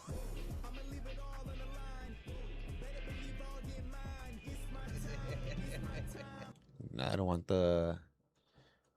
Only thing I get hit with is just the music. So that's why I mute the music. Thank you for choosing the Saja Boys breakfast meal. Hash browns, spicy Saja McMuffin, My little soda pop. and photo cards. The Saja Boys love you! Big hour meal. Oh no. Oh no. My ring. The monkey stole my ring. Got it. Whoa. You think you know something Honey. Oh. until one day they make an unexpected leap. It's like finding out E-Trade is running with Morgan Stanley, so you can invest and bank under one roof. Remarkable.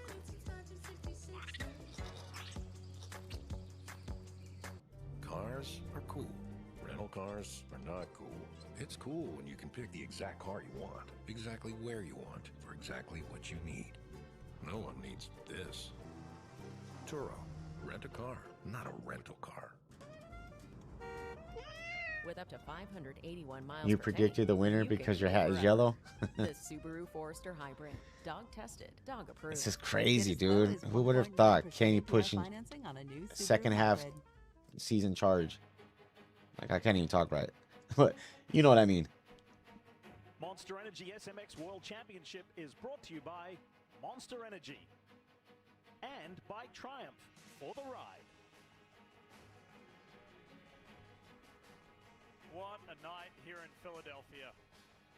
The weather didn't play nice, but it sure gave us some incredible action and a race to remember.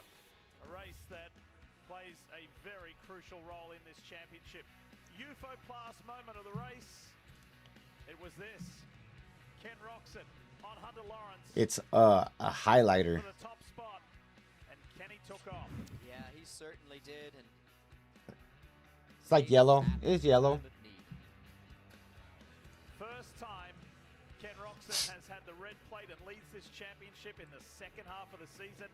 What a night. And All right, let's see what they got to say.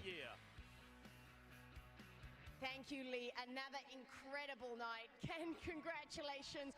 4 wins now in 5 races. You just keep showing us this season what you are capable of. What are you learning about yourself as we're only 3 races to go here, including tonight. What have you figured out about yourself that's just put you in this position? I mean, really, like, the pressure has been there for a long time, but it's just on a weekend basis, just dealing with it, plain and simple, you know? However I can keep myself calm or whatever mindset I need to be in, because there's certain weekends where you need to be more aggressive and whatnot. So, but this one was such an important race. Obviously, with these conditions, like, things can go so sideways, you know, in a heartbeat, especially in these whoops. Like, all it takes for me is to stall and, you know, off I go. So I am so pumped and proud of my crew, of myself, like, just putting all this together when it's really, really important. I'm really enjoying it, and just this hard work pays off. And my family isn't here this weekend, so she always tells me to wave at the camera. So here it is, babe. Anything can happen. 100%. Bring back another big trophy to my kids. Anything could happen.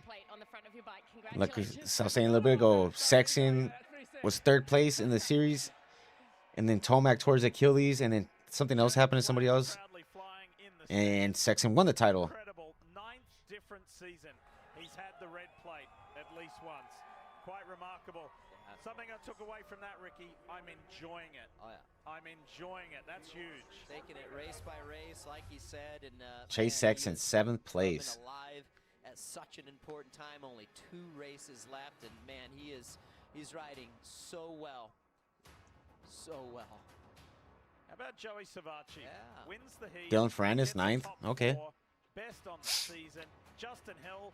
Oh, I think I had 12th place. I picked Barsha, I think, and he got 12th place on my RM fantasy. By the way, I don't. If we were remiss to mention it during the race call, Roxon lapped all the way up to Joey Savacci. Joey Savacci was the last one on the lead lap. Damn, he lapped all the way to 4th. Lead lap. Yeah, that's incredible. Just to show you the speeds that Ken Roxon was riding. Damn. Cooper Webb, in incredible 2nd place. hard fought. JT, it was a gutsy, speedy performance, and especially those last few laps from Cooper Webb. Yeah, he had us all getting out of our seat there. Coop threw everything at it. He looks pissed. Really close at the end there. Walk us through it from your perspective, because those last few laps, I don't think there was anybody sitting down. Yeah, man, it got crazy there at the end for sure. Just went full send, and yeah, you know, it's a bummer to get second after riding that flawless of the race for sure. But you know, we were pushing hard, man. We were going for it. I was fully sending it. And I got closer at the end. Obviously, lappers would, you know, dictate some of it there at the end. It would help Kenny or hurt me or vice versa. But yeah, man, it's just it was a bummer, like I said, to ride that well and get second. I felt like tonight was an opportunity that I need to make the most of, and just didn't quite pull it off. But Still a dog, my dude. Fucking beast. He was really good in the whoops. I feel like that's what cost me tonight. So we'll get back to the drawing board. The mistakes in the whoops got him. I agree. I think we lapped a lot of guys, and we were up front for a while. So it was a good race. Want to give it up to the whole Monster Energy Star Racing team. Fly Racing, 100%. The goggles were dialed all night. Alpine Star boots. My mechanic Peanut. He's gonna have a lot of fun cleaning this thing up, and my wife and kids at home. And yeah, man, we'll see. Anything can happen, but yeah, I was right there, and we couldn't do it. But we'll keep our head up and keep. Watch him win next week. I'm just saying. Still mathematically in this thing. We'll see you in Denver. Just I'm calling it now. Webb's gonna watch him win next week. Have a look at the points, because Cooper Webb does stay within a race win. Fucking 4 points down on Hunter Lawrence. Roxon, red plate. Now turns into a 4-point deficit, but it is still super close. With Joey Savachi might jump Sexton for 6th place. So important to get that win, but also next weekend. You know, you go into next weekend, and why I think is just as important as tonight, outside of the conditions, is because if he's able to bag another win to pad that points lead, so he's going to go in. All right, we just got to hear from Hunter, and then we're done. Go into Salt Lake City with a cushion and not have to win the championship, and that makes that situation a lot easier. Dylan Ferrandis with that brilliant 6th, edges Jorge Prado out of the top 10. Nice work aboard the Ducati. Here's Will. Thank you, Lee, and congratulations on a podium here, Hunter. The composure that you have shown on and off the track has been absolutely remarkable all season long. But you've just had to stare at those points and see now that there's a 4-point gap, and you lose that red plate. So how do you keep that composure heading now into Denver, with 2 rounds to remain? It's good. Little extra fuel for during the week, so I look forward to it. Denver and Salt Lake have always been good to me, and they're cool. I like racing at altitude. Happy to get out here in one piece. Had a few oh crap moments out there. Man, I wish the people at home could get out here and on the floor and look at what we were just riding, because it's gnarly. So yeah, happy to be leaving in one piece. Damage control with the little crash, happy with that, all things considered. Normally when you go down once, it kind of tends to go off, the train goes off the track sometimes, so happy to bring it home. 4 points in it, everything to fight for. Congratulations, Hunter. All right, well, I appreciate you guys, man. I have fun. We got Denver next weekend, back to the West Coast. So both 250 titles are wrapped up. 450 is a crazy battle still. Anything can happen. Y'all stay safe, man. Stay easy. We'll catch you guys next week. And if you like gaming, I'll be streaming on Twitch, Arma Reforger and shit like that. Steezy Too Breezy with 3 E's. Or the gaming guy started a gaming channel too, X Breezy, Too Breezy XP.